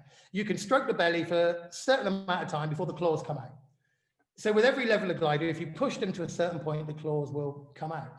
But do you know what your glider's rated for? A lot of gliders are rated for spiral dive behavior, maybe behavior on full bar, but actually away from that, they're very benign, very easy gliders. Some gliders can Beeline stall, some gliders can't. If we know these things, we can then be selective about the tools that we have in our box. If we can't Beeline stall, okay, all we've got at the moment then is big ears and speed bar. Big ears used to be a thing. Pull the big ear line and the next one in. So you're only left with the very central A line. You pull about 30–40% on either side. Unfortunately, again, on modern gliders with the A's being moved back, gliders bend like a boomerang and they become very unstable. So that's another technique now that on most modern gliders is gone. So how else do we come down? Everyone's heard of the spiral dive. I enjoy a spiral dive. I like sticking my nose down towards the floor, my cheeks wobbling, my ears flapping, my hair being all the way. It's the only time I can ever see because it blows my hair back over my forehead. I enjoy a bit of G-force and speed, but not everyone does. Not everybody is physically and mentally capable of dealing with 4G, 3 to 4G that you can achieve with a spiral dive. And you don't necessarily need to come down at 18 to 20 meters a second, okay? You might need to be able to come down at 7 meters a second, 8 meters a second. In a really extreme case, that's only a quarter to a half spiral dive. But do you know how to do it? And what pilots tend to do is they go, yeah, well, I've heard of the spiral dive. I know what you do. If you lean left and you pull left, so about your carabiners and you do nothing in the first rotation, the glider will get faster and it winds itself into the corkscrew. And it's all fun and games to begin with, but if you've never done one before, you just wait until the glider feels like it catches fire. The rocket goes off behind you, the speed comes on, the G-force comes on, your awareness of your position in the ground completely goes, because all you're seeing now is a swirling mess. And suddenly you've got a lot of energy. What I've found is a lot of pilots will kind of go, yeah, SIV this, SIV that. My glider looks after me. I fly very well. My rapid descent techniques, if I needed to, I'd spiral. Is that right?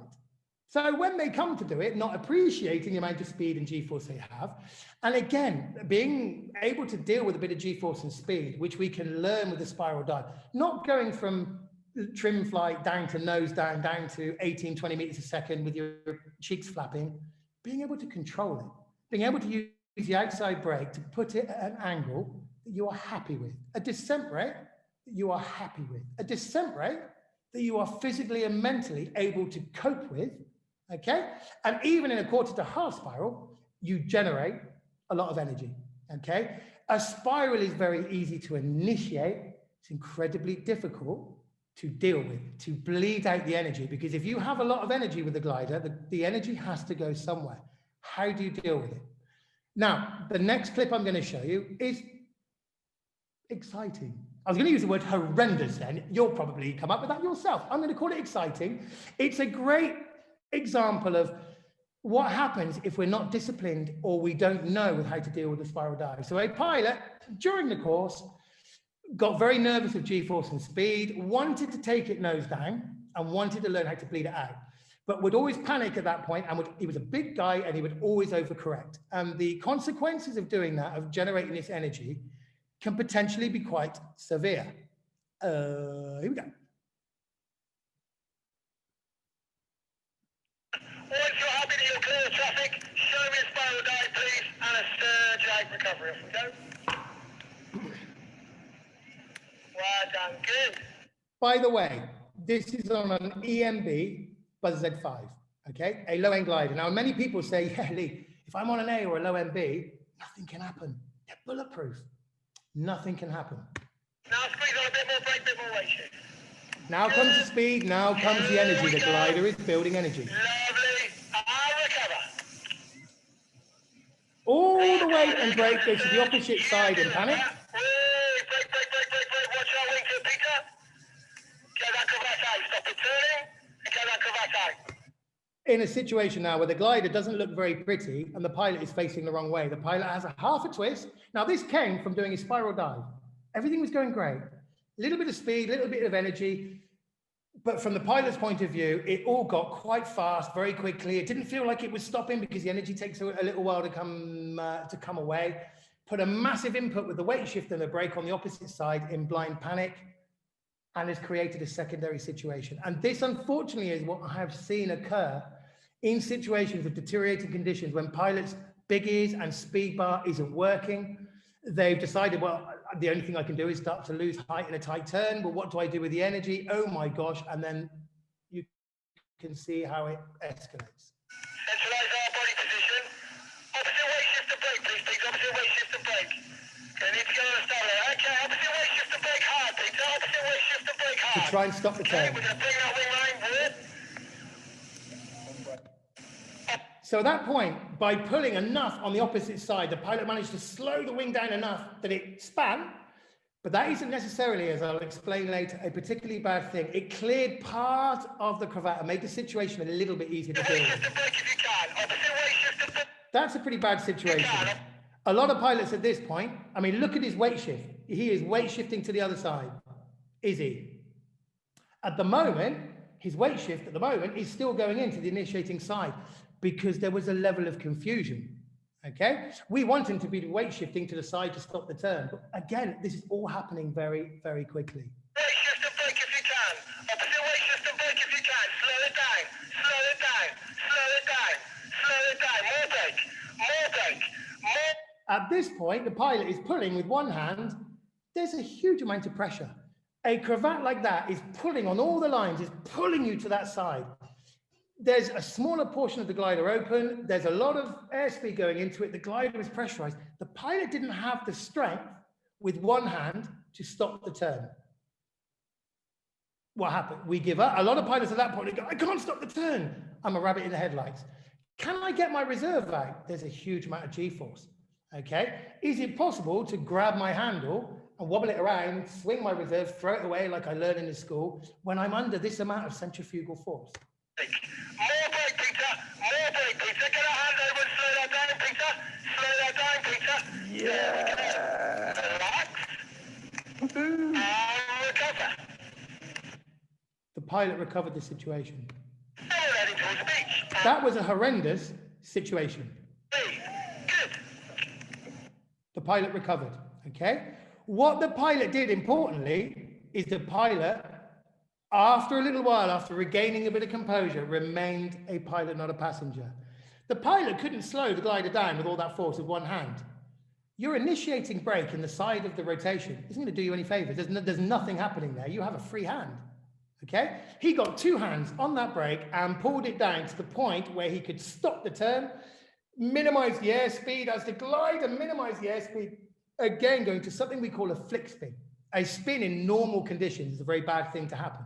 But in this kind of condition, when we can slow the glider to the point of spin, there's so much pressure pulling on the other side that when it spins, it actually doesn't do a big rotation, it doesn't spin or cause us many problems. What it does is momentarily release a bit of tension in the glider, which allows the wingtip to come out. And in that extreme situation, the pilot didn't land in the water, the pilot didn't further reserve, the pilot flew away. Okay? However, it all came from initiating an event that the pilot didn't understand, that the pilot panicked from, that the pilot had no control over. Okay? So a really important thing is to be able to deal with rapid descent techniques, to be able to get away from situations, to be able to get away from clouds, to have the confidence in being able to come away from that situation at a point and a descent rate that we're happy with, and at a point and a descent rate that we can control. Okay? Now, I have one more horrendous video for you to watch, okay? And it is maybe some of you thought, and that pilot, the previous pilot, doesn't want to be named. So Peter, the pilot that I was naming the entire way through the video, okay, at no point said to me was I had the height, I wasn't thinking about my reserve at that point because the G-force was so much, it was easier actually to stay with the glider and try and at least slow it down. I've been in a situation myself where I messed up in Argentina a long time ago. I made a very silly mistake, got into an auto-rotation, and the G-forces on my acro glider were so strong. When my hand went down to grab the reserve, I couldn't pull it out because the G-force was sucking my arm in. My other hand came down. I managed to get it out. I managed to release it. I had the joy momentarily of watching my reserve come out. It unpacked itself from the bag. It was about to open, and then like a great white shark, my leading edge ate it. And suddenly, my reserve is out of action. So the next part of this is, yes, we have a reserve system. Yes, you can check it on, you can be confident that you can check it. You can know it's there. But a reserve system doesn't mean that if you get into a pickle and you throw your washing, that once it opens, you can sit there, have a cup of tea, pull out your sandwiches, have a little read of the paper. In a couple of minutes, you'll be down in a green meadow and you'll be home in time for tea, okay?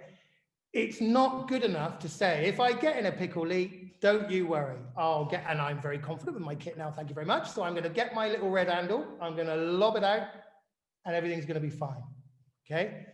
This can happen. Prevention is better than the cure. It's a last resort. It's if we really feel like we've lost control, and I'm not saying now, that fight your glider all the way to the hill, that's ridiculous. We're going to injure ourselves if you come down at that rate. If you have the height, we have options to try and deal with something, okay? A reserve isn't always necessarily our lifeline. Oh, hello, emails. So just a background on the story, and this comes back very neatly to what we were talking about earlier, is the full stall maneuver on an SIV course should never be a mandatory maneuver. I have known pilots who've done the Sunday to the Thursday, have built up a huge degree of confidence and pilot skill, who have then been forced to do the full stall, have made a mess of it, have got themselves wet or in a panic, and they sit on the plane on the way home. That's all they can remember. All the stories that go back to the hill, the confidence is gone, the hard work they've done up to that is gone. This is an ENA glider. This is a pilot who is wanting to get into acro, and we're going through the initial stages of learning stalls. She made the cardinal sin to pull the glider and not to your carabiners, because we know that's good now, all the way down to your bum, hold it there for a few seconds, the glider enters stall, and then she let her hands up, okay? It's the cardinal sin. It's the protagonist for things to go a little bit pear-shaped, okay? She did that, she gets into a pickle. But watch the results.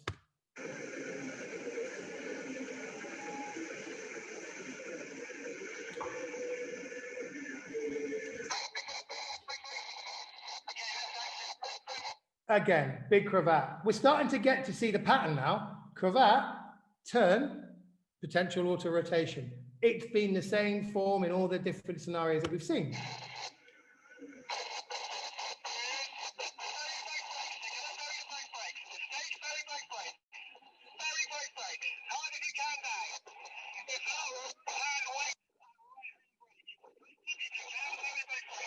So I'm trying to encourage her either to get both brakes down to try and take some pressure off the glider to release it, or get onto the other side. But there's a lot of pressure, remember. At this point, she's doing it with one hand, a lot of pressure.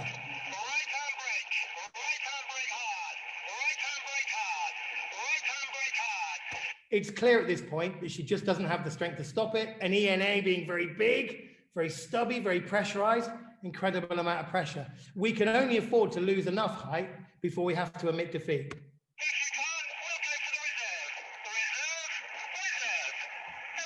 Happy days.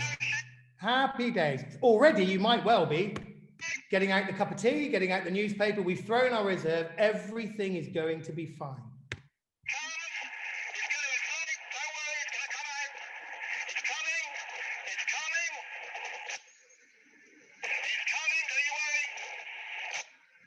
Okay, our one chance, our second chance, the only chance we have, we've made the decision that we're out of control, we've thrown our reserve, it's landed in the lines, okay? Unfortunately, in my years on the hill, in this scenario, I have seen pilots to give up. Well, I fought it, I threw my reserve is in the lines. What the hell do I do now? We can't stop the ride. We can't get off the ride. We may have a very rocky mountain, hill, whatever it might be coming towards us, okay? The most important advice I ever had in all of my aviation experiences was you fly your glider or your aircraft all the way to the ground. You never give up. You remain the pilot, not a passenger. All of those cliches.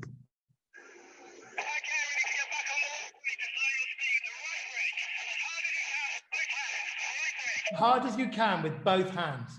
Get both hands on that brake and slow that glider down. Stop the rotation.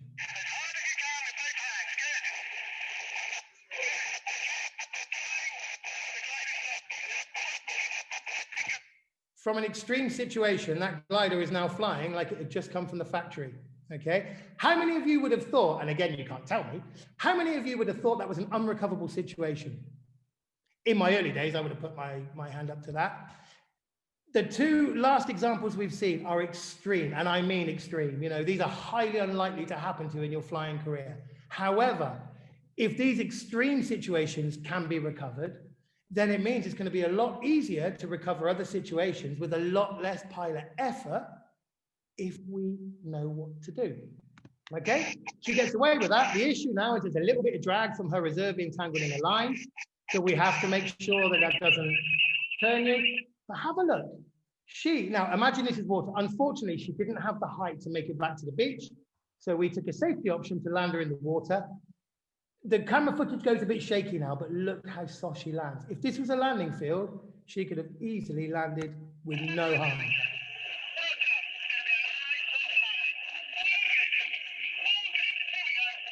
Look. Unfortunately, we were over the water. That's what the water's there for. An extreme situation created by an extreme maneuver, being the full stall. A box that's outside, it's a box in itself. It's something completely separate from the SIV. However, a couple of situations in an extreme sense that we've seen that can be recovered, okay? So my main point about this evening is just a little bit of understanding. Yes, these things are very scary. They are. But they're a lot scarier when they happen in a real life situation and we're not prepared for them. They're a lot scarier when they're manifesting themselves in your mind, where you're worrying about them before they've happened. You're worrying about them happening. You're worried about this situation being created. How are you going to be able to become a confident pilot who's going to push yourself and achieve your limits if you have all these seeds of doubt in your mind about what the hell am I going to do if this happens to me? Well, I'll tell you what I'll do. I will just go and land. I'll have a little wingtip flutter. I'll go and land. I will hold myself back, but be completely frustrated internally, knowing a little bit that I'm holding myself back because there's a little bit of fear there. All fear is a bit of a knowledge gap. Once we've got the full knowledge, we are in a situation to deal with things, and these two pilots dealt with really extreme situations. So that's my main crux of this evening. What I'd love to do now is let's go back and see the video that we saw earlier, okay, that might have seemed quite intense and a little bit scary to begin with. Let's see how easy that would have been to deal with. Let's see if you can come up with the same answers as me, and see if we can stop that situation from being you, for example. So,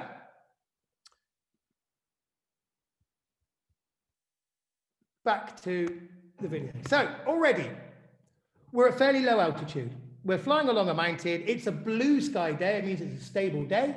There's likely to be an inversion around, okay? Inversions can get a little bit rocky and rolly. Again, you can see the importance of also understanding a little bit of meteorology, for example. Understand your day.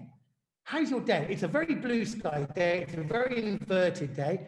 That has an impact on how your day is going to react, depending on the altitude that you are that day. There may be a layer of air that gets quite turbulent, okay?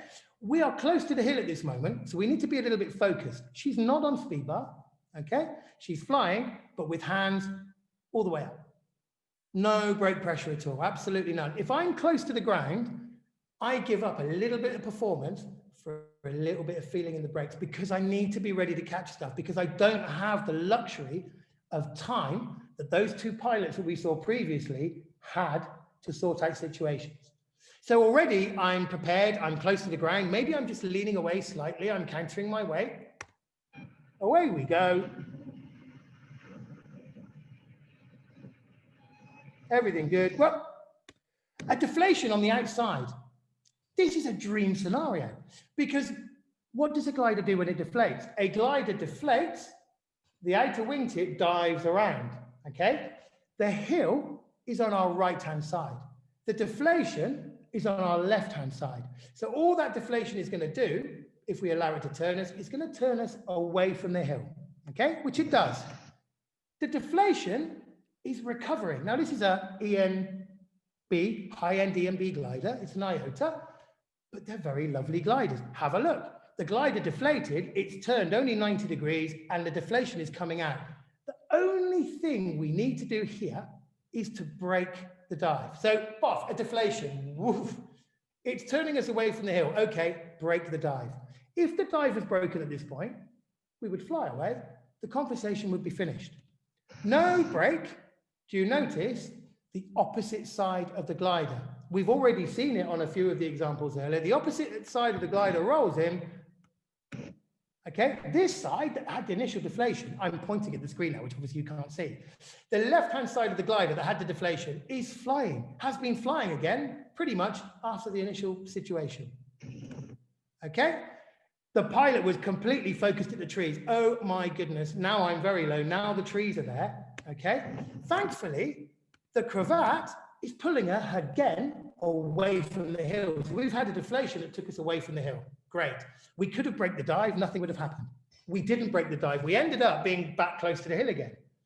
The cravat conveniently on the other side. And again, we take notice of the whole span of our glider, not just about the collapsed side. Pulled her away from the hill. No pilot input. Stop the turn. Stop the turn. It's not producing that much energy at the moment. We still have time to stop that turn. If we stop that turn, we can end up flying straight. We can deal with that cravat. We can deal with the cravat. Now, how many wraps of the brake, of the Stabilo, would you take to deal with that? As many as necessary. It's not just a case of pulling at it. With a cravat like this, you already have a slightly soggy Stabilo line. So take a wrap, take another wrap, take another wrap. Only once you've got the glider flying. Now, we have at least 80% of the glider there in fully flyable condition. So fly it away from the hill. And then, as we saw in that example earlier with the guy who initially had the auto rotation and then stopped it, this is a very easily recoverable situation. However, in blind panic and a lack of understanding, because we had an initial incident on the left, and now it's the right-hand side that's pulling us off. So there's a lot of confusion in exactly what's going on. This worked out to be a situation that was okay. She walked away from it, but it destroyed her confidence. It took her back massively, okay? So just as a final kind of summary, it's about being the pilot in command right from the beginning. Know your kit, okay? Face your fears. If there's a part of your flying you're not confident with, whether it's landing, you know, I always pick a spot in a field, whether it's a huge field or a small one. I always pick a spot. I always aim to land within 10 meters of my spot. Sometimes I do. Sometimes I overshoot. Sometimes I undershoot. But I always have a little chat with myself afterwards to say, what could I have done better? Did I get both feet on the spot? Well done. Have a beer. Forget about it. I overshot. Okay, what could I have done differently? I undershot. Is there a pattern? Actually, I'm always undershooting. Okay, let's change something. Because again, when we're on a cross-country flight, we're fully in control of our glider. We're pulling it down to the Caribbean in really rough air. We had a spectacular launch. But the sky means we need to go slightly to the left to follow that ridge. But the landing options are a lot smaller. But if I stay and follow the road, I'm going to get an easy retrieve, and the fields are huge. That's not going to be the way you're going to achieve very good cross-country. You have to be able to follow the sky, follow the landscape, and be confident that you can put your glider down in a space 10 meters by 10 meters or more. I mean, that's quite extreme, but you need to be confident that you can land anywhere. If you can only land in a big field, because you have no clue if you're going to be in the first third, the middle third, or the last third of your field, you're going to hold yourself back. You're going to spend all your cross-country flight looking at the floor going, yep, I can land there. I can land. I'm not landing there, but I can land there. You've not looked at the clouds in the last 5 minutes. All you've looked at is, I can get into that. I can get into that. It's like a tractor beam. Eventually, it will draw you in. We need to be able to look down and say, yep, I'm confident I can get in there. Let's focus on the sky. Let's focus on where I'm going. Let's be confident that when I need to, I have the skills to be able to deal with it. So there's many aspects involved with it. But I really appreciate your time. That's about as far as I'll take at the moment. If you have any questions, I'd be more than happy to hear them. And I really appreciate you having me along. Thank you. Thank you, Lee. That's absolutely awesome. I was hoping, there's a lot of people clapping, as you can probably see. I was hoping we'd just be able to open up the mics, but the trouble is I can't see enough people on the screen to be able to manage that. So if people could just give their questions up, and we'll put their questions up, and we'll spend 10 or 15 minutes doing that, just to get the ball rolling. Is there a best level of competence or skill to be able to, or for it to be worthwhile doing an SIV? I mean, Richard, this is the golden question for me. So there is a lot of opinion on the Hill. This pilot involved in the incident, this pilot that I had, and other pilots talk about you should have at least 100 hours before you go on the SIV. For what? To build up all your bad habits, to get yourself ingrained in the way that you fly, and in maybe a lack of understanding you have to fly, to then have to go and try and break these bad habits, to try and get over the fear you've had for 100 hours of not pulling the brakes down to carabiners. Or for me, if you are competent at taking off and you're competent at landing, because, you know, although we have myself in the boat, we have Akis, my instructor, on the top, we're not there to pull your lines and launch you. We know you're going to be nervous. We appreciate that. Absolutely. You're going to fluff a couple of launches. It's absolutely normal. But we need you to be able to launch in a relatively confident and safe way, and obviously be able to land in a relatively safe and confident way. If you can do that, get yourself there. Get yourself the knowledge base you need to push yourself on. Or for me, you're likely to waste 100 hours. You're likely to waste 50 hours. You're likely to build up a mental picture in your mind of uncertainty, of seeds of doubt, of advice. And there is a lot of advice that you can have.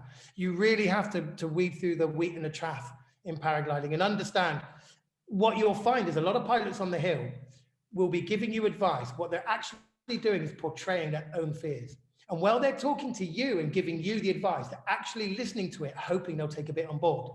I've come across that quite a lot. Pilots will say, oh, never do one of those. You know, you'll have this, you'll have that. It's mainly because they're very nervous in themselves. So you have to be very careful of the advice you take. My advice would be get yourself on one as quick as you possibly can. As long as you feel confident at taking off and landing, get it done. It's actually a lot of fun. When you come back from one of those with the new skills you have, simple things like, I know my kit. I know a little launch technique or two that's going to help me in varying conditions. I know a few landing tricks or two that can actually keep me safe and give me confidence to land anywhere that I want to land. And also having the confidence in your glider. One, your glider's a doddle. It generally, I mean, I've shown you some extreme situations tonight, but that's all I had out of 7 years of teaching. The other videos are incredibly dull. Not a lot happens. It's just about learning. Don't do too much, okay? Don't do too much. Wait, watch, and react if you need to. So the earlier you can come and do it, for me, the more it's going to kickstart your flying, the more confidence it's going to give you, and ultimately the safer it's going to make you. Thanks, Lee. There's two questions in at the moment from Jerry McNichol and Helen Reed, so I'll give them both. Okay. Jerry's coming to do an SIV with you, Yeah. so I can tell why he's asking this question. Good luck, Jerry. I know Jerry very well. In terms of SIV, I'm still on low end B and will probably upgrade at some point next year. Is it best to do SIV on kit you're comfortable with or kit that you have just moved up to? Really good one. And then Helen's question is, how frequently should you repeat SIV? Brilliant. Oh, again, great questions. Hello, guys, by the way. Hey. So you should do it on the kit you're flying because there are differences. Okay, there are ratings of gliders, as we said, but when you go from the from the A rating into the low end B, mid-range B, even I at the moment get a little bit foxed about exactly what's where and what means what. And some pilots say, I'm going to come on my SIV on my old glider, on my old Ozone Buzz, but I'm about to step up to a Xeno. But I'm going to do it on the Buzz because the Buzz will be like, you need to, for me, do it on the glider you're going to fly. The principles of recovery are relatively similar. As we've seen tonight, deflation, dive, recovery. Deflation, dive, potential cravat, course, correction. The system of recovery is the same. We get more time on the lower rated gliders. We get less time on the higher rated gliders. But you need to know your glider with your weight. Are you heavy? Are you in the middle of the weight range? Are you at the bottom of the weight range? There's a difference in reactions from gliders depending on where you are in the weight range. So you need to do it, for me, in the kit that you're intending to fly. And how often? Oh, yes, very good. So, I mean, I would say once a year would be a great way of keeping yourself current. However, financially, time away from kids, time away from jobs, you know, I appreciate I'm in an amazing situation where this is my life. This is what I do. I wake up in the morning, I go paragliding on a Monday. It's awesome. However, that's not the case for a lot of people. If you have the budget, the time and the commitment, if you did one every year, every other year, I would say maximum, because it's like an exam. And your first SIV course will just be you getting through the nerves. Honestly, you will come through your SIV course having had a bit of a theme park ride. It will be a bit of a roller coaster, and you'll be impressed with the amount you managed to push yourself, with how good your glider was, and a bit about what you learned. But there is so much adrenaline and nerves going along with it that you don't actually learn that much. For me, when you really learn is your second or your third SIV, when you already know what to expect. Right, I don't have the nerves of being on launch with the Greek or flying over Lee in the boat or whatever it might be. I'm familiar with how this system works. I know how to pull a deflation. I know what it's going to do. You learn a lot more, for me, to be honest, on your second and your third SIV, but you've got to get the first one out of the way. If you can do one every year, or at least do one every time you change your glider. So if you're going to change your glider, get your new glider. Well done. Let's get on an SIV course. Let's learn how this puppy flies. How much brake can I pull? Loads more than you think. How does it react in situations? Much more minor than I think. How do I need to deal with this? Like this. At least once a year, of course I'm going to say that, or at least once every time you change your kit. Thanks, Lee. There's a bit of a follow-up on that. Tom Kett wants to ask a question about weight shift, which is easier. He tells me it's easier for him to describe it. So I'll unmute him now. And there's Hello. Tom, you go with that one. Just before you go on with that, Tom, I'm just picking up on question. Oh, crikey, there's lots more questions coming. Tom, you go ahead. Yeah. Tom, Hi, go Lee. on. Hi, thanks for that talk. It was good fun to listen to. First, it's kind of about the recovery. So I understood, like, watching the deflations, and you're teaching people how much counter shift to put in on the dive to not overshoot it and end up high with no energy and get a secondary collapse. I kind of get that. Yeah. But in turbulent air, if you're getting rattled around, the chances of you being set in the middle of your harness is fairly slim. So you're probably not starting from a neutral position, which is fine. But you said with the woman flying along the ridge, had she had some outside weight shift, which most people, everyone's taught to do, have an outside weight shift away from the hill. Firstly, she might not have had the collapse on the outside.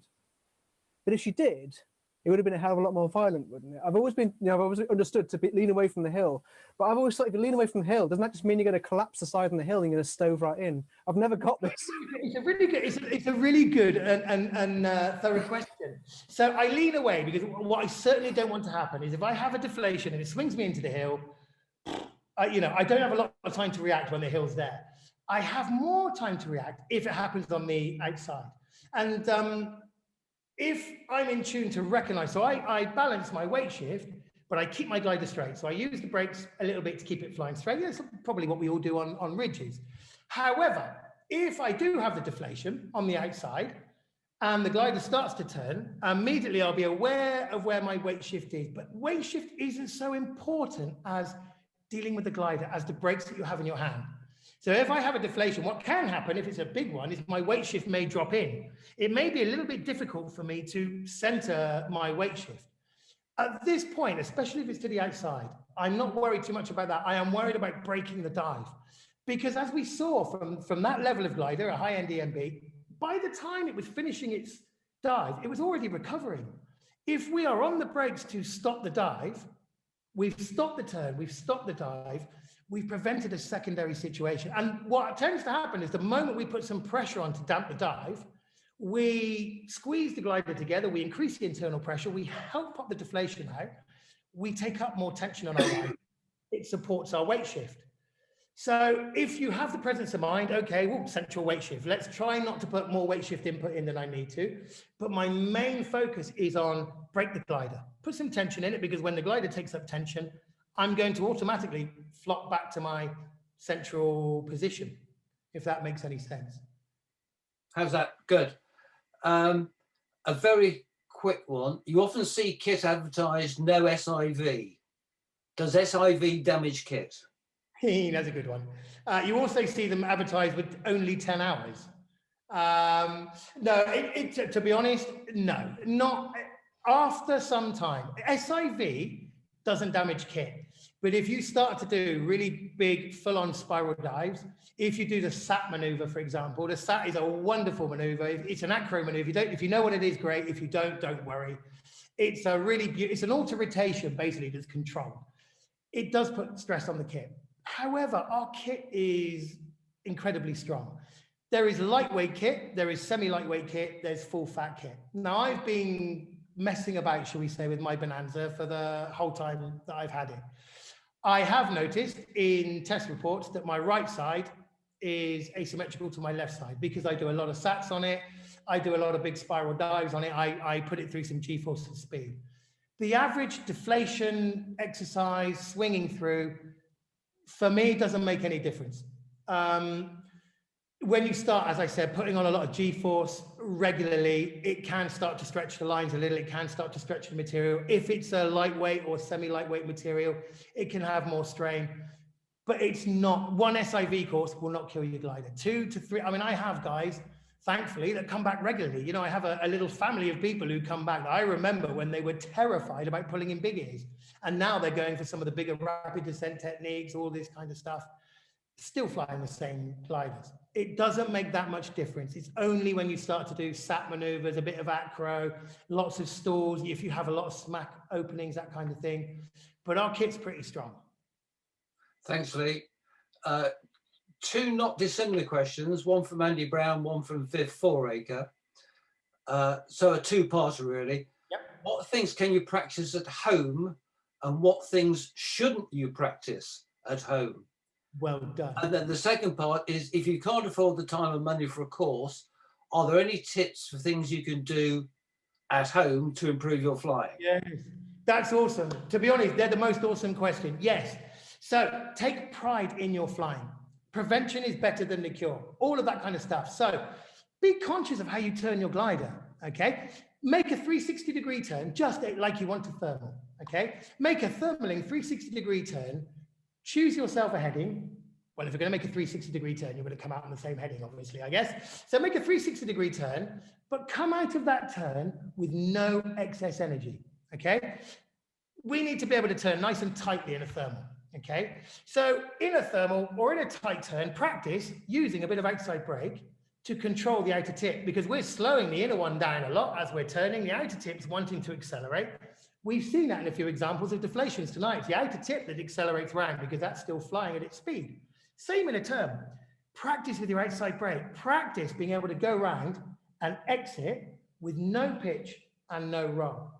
Be conscious of your active flying, okay? So if we go into a thermal, the old adage is hands up. If we go into thermal, hands up, okay? Don't bother. The thermal's not going to shoot you, okay? If we put our hands up, we're releasing a little bit of tension on the back of the glider. We're asking the glider to come forward. The glider's already going to come forward. So we can keep, and remember, we can come all the way down to hands by the carabiner in normal level flight without any problem. And a lot of things I teach on my SIV, I've tried. I don't like teaching or talking about things I've not put myself through. So I have tried in all sorts of conditions where I can confidently put my hands, my brakes on acro gliders, on my ENC. Again, with a little bit of brake pressure on, if the glider goes back, I don't put my hands up. I'm ready, because we know the glider's going to come forward, to be able to stop it. If I don't put my hands up and encourage it to come forward even quicker, I'm going to have a little bit of brake on as it's coming forward, a quick squeeze, know where 12 o'clock is. And every time your glider surges, be sure that we can stop it at 12 o'clock. Sometimes that might need a little bit of brake. And there's where we struggle with the confidence. I'm pulling brake on, the thing's going to stall. Remember, if we cut off our carabiners, all of that is our playground. All of that is control of our glider. So we can practice making our turns really smooth, really efficient. We can practice in thermic air of making sure that we stop the glider at 12 o'clock. If our glider goes into a thermal and comes past 12 o'clock, we haven't sufficiently braked it. So you start to go, oh, do you know what? I'm going to take some pride in my flying. I'm going to recognize the energy that I have in my glider. I'm going to stop it at 12 o'clock. I'm going to turn it. I'm going to come out on heading smoothly. Everything I do on my glider is going to be smooth. Smooth weight shift, smooth brake. I'm going to start to make it feel pretty. It's going to be decisive. It's going to be positive, but it's going to be pretty.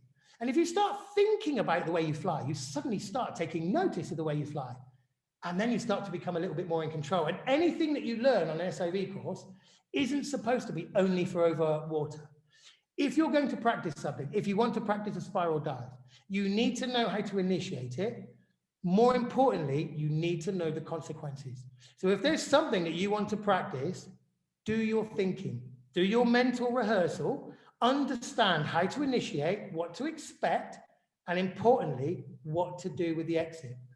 But we need all the things that we teach on SIV are for you to do in your flying environment over land. But we must give it the respective height with a little bit of whoopsie room. So if you're trying your first spiral dive, okay, I would advise you to come on an SIV course, but pilots don't. Do your research, understand what to expect, do it progressively, build the turn, feel some speed, allow yourself to come out, build up to it gradually, and do it with the respective height. I'm not one of these people who say, don't do anything, okay? You have to improve yourself. The way to do that is to be let off the leash a little bit. But to let you off the leash means there's got to be a lot of trust in you being able to think about what you're doing and understand what you're doing. So do your research on the maneuver. Don't just get up there one day and go, hey, tell you what, let's have a go at this. You know, think it through. Ask questions. A question from Paul Robinson, and I'm going to add my personal part too. Paul's question is, have you had many very low air timers, sub 15 hours, and any that have been put off flying by scaring themselves on SIV. Brilliant. And my part two, Yeah. that's how many low air time. How many old farts have you had? Brilliant. Give me a second. So, yes, I have. I've had quite a few low airtime pilots. Honestly, for me, they're the easier ones to teach. They have no preconceived ideas. They have no bad habits. They, bless their cotton socks, completely put their faith in you. They go, oh, I don't know what I'm doing. I've only got a limited amount of hours. Show me what to do. Okay, dealing with pilots of more experience, a lot of the time you're fighting their bad habits, you're fighting their preconceived ideas, you're fighting against all the mental anguish and nerves that they've built up over a certain amount of time. The thing that's super important for me is if I have a pilot with 8 hours, a pilot with 25 hours, and a pilot with 100 hours, I don't treat them the same. You have to look after certain pilots. There are pilots who are very nervous. There are pilots who are super confident. There are pilots who are in the middle. There is a structure to my course, but it has to be adapted to you. For me, I'm interested in you just flying well. So actually, if I'm going to scare you by making you do something, that's going to be really I'm going to use a big word I can't spell, disadvantageous to you. It's going to, it's not going to work out well for you. It's not going to be great for me. You have to handle people in a certain way. Like what you should make sure you do if you're going to go on a course, have a chat to your instructor beforehand. Make sure that it's not a regimented tick box course. Make sure they know who you are, the level of experience that you have. And for me, I will work on low airtime pilots about making their general flying good. And if they're doing well at the deflations, if they're doing well at other bits and bobs, we can push them on. But it is a completely individual, unique experience. And it has to be treated as so. Every pilot is different. And it has to be treated as so for me. Okay. And old farts wise, yes. No, because old farts in the UK are the only ones with enough disposable income and time to actually go flying. So there's loads, and they are filled with a wealth of knowledge and experience. And actually, they generally surprise themselves by going, all these things I've thought I should do over the years actually is the right thing to do, or there's a little bit less I need to do. If you're able to take off and fly a paraglider, you can do an SIV.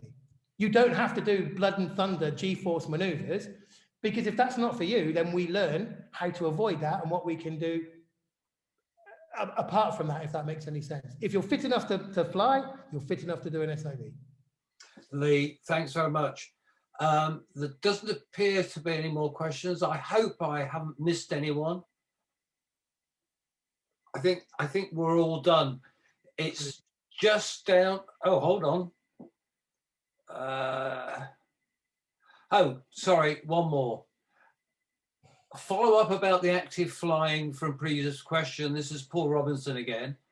Is it better to not go hands up when wing goes backwards and only active fly by catching surges, oblique dives forward? Yeah, good question. It's better to prevent it, okay? Prevention, again, so I've been teaching paragliding for a long time. I run guided courses all over the world. I fly in a variety of conditions all the time. As I said at the beginning, if my glider continually folded itself away in the bag, it wouldn't be what I'd want to get up every morning for, okay? I don't want equally to have people's lives in my hands when we're away on a trip if I think it's going to be that dangerous. There are ways of preventing it. I don't have generally deflations in my paragliding because I'm switched on to how to fly in certain conditions. If we have the ability, and I challenge any of you on the next good day, when you're a little bit away from the hill, to take a huge deep breath, close your eyes, poke your tongue out to the left, never the right, only the left. Pull your brakes back to the carabiners and hold it there. Let's just do 10 seconds. All right, let's just do 10 seconds. Nothing will happen, okay? So if we're in really thermic air, actually having brake pressure, feeling what our brake pressure is doing, not being caught out. Thermic air isn't the time to take photos, isn't the time to rummage around for our Mars bar, scratch my bum or pick my nose. Rough air is time to be on the brake pressure. The rougher the air, the more pressure I have. Only to my carabiners, again, to give ourselves a whole half a brake range extra security. If my glider goes back, if I'm at the carabiners, I'll ease off slightly, but I don't go all the way up, okay? I will ease off a little bit. I will keep the brake tension. As my glide is coming forward, I start to bring on that tension, aiming to catch it at 12 o'clock. Not always possible. Sometimes it will come forward, but I want to be braking the dive, returning back to my normal flying position.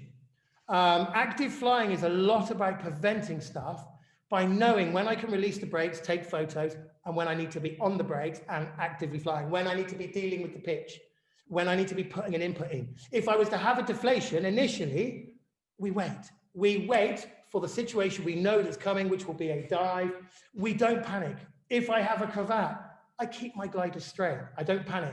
Let's get it on a straight course, and then let's work out the recovery. How am I going to do that? My Stabilo line. Am I going to ring it like a dinner bell? No, I'm going to take charge. I'm going to take a wrap. I might take another wrap. I might take another wrap. I will continue to be the pilot in command and take charge until I sort that problem or make it a lot better, if that makes sense.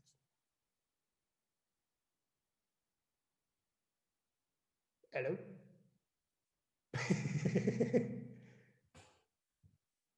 Hello?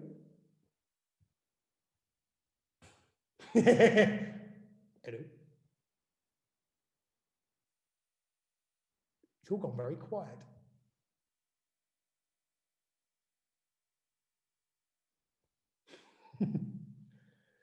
John Refford, you have the best background I've ever seen, by the way, down there. I can see you with the beach and the palm trees behind. That's got to be one of the best backgrounds I have ever seen. Are you actually genuinely on a beach at 2 in the afternoon there, or is that just the most awesome background I've ever seen? Well done, buddy. I've been looking at your palm tree just swaying in the wind for quite some time. Well done. Well, I'm not really sure what's happened here, guys. I think everyone's got so bored. It's just us. Well done for lasting out that long. Also, what I'd say for anyone who can still hear, if you're listening, I know there's been a lot of chatting from me tonight. If there are things, if you have questions, oh shit, really? Can I?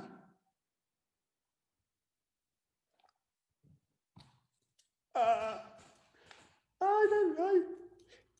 Can you hear me at this point? Awesome. So if there's any questions that you have, you know, I'm at the end of an email, or I'm like a puppy. I'm not just for Christmas, I'm for life.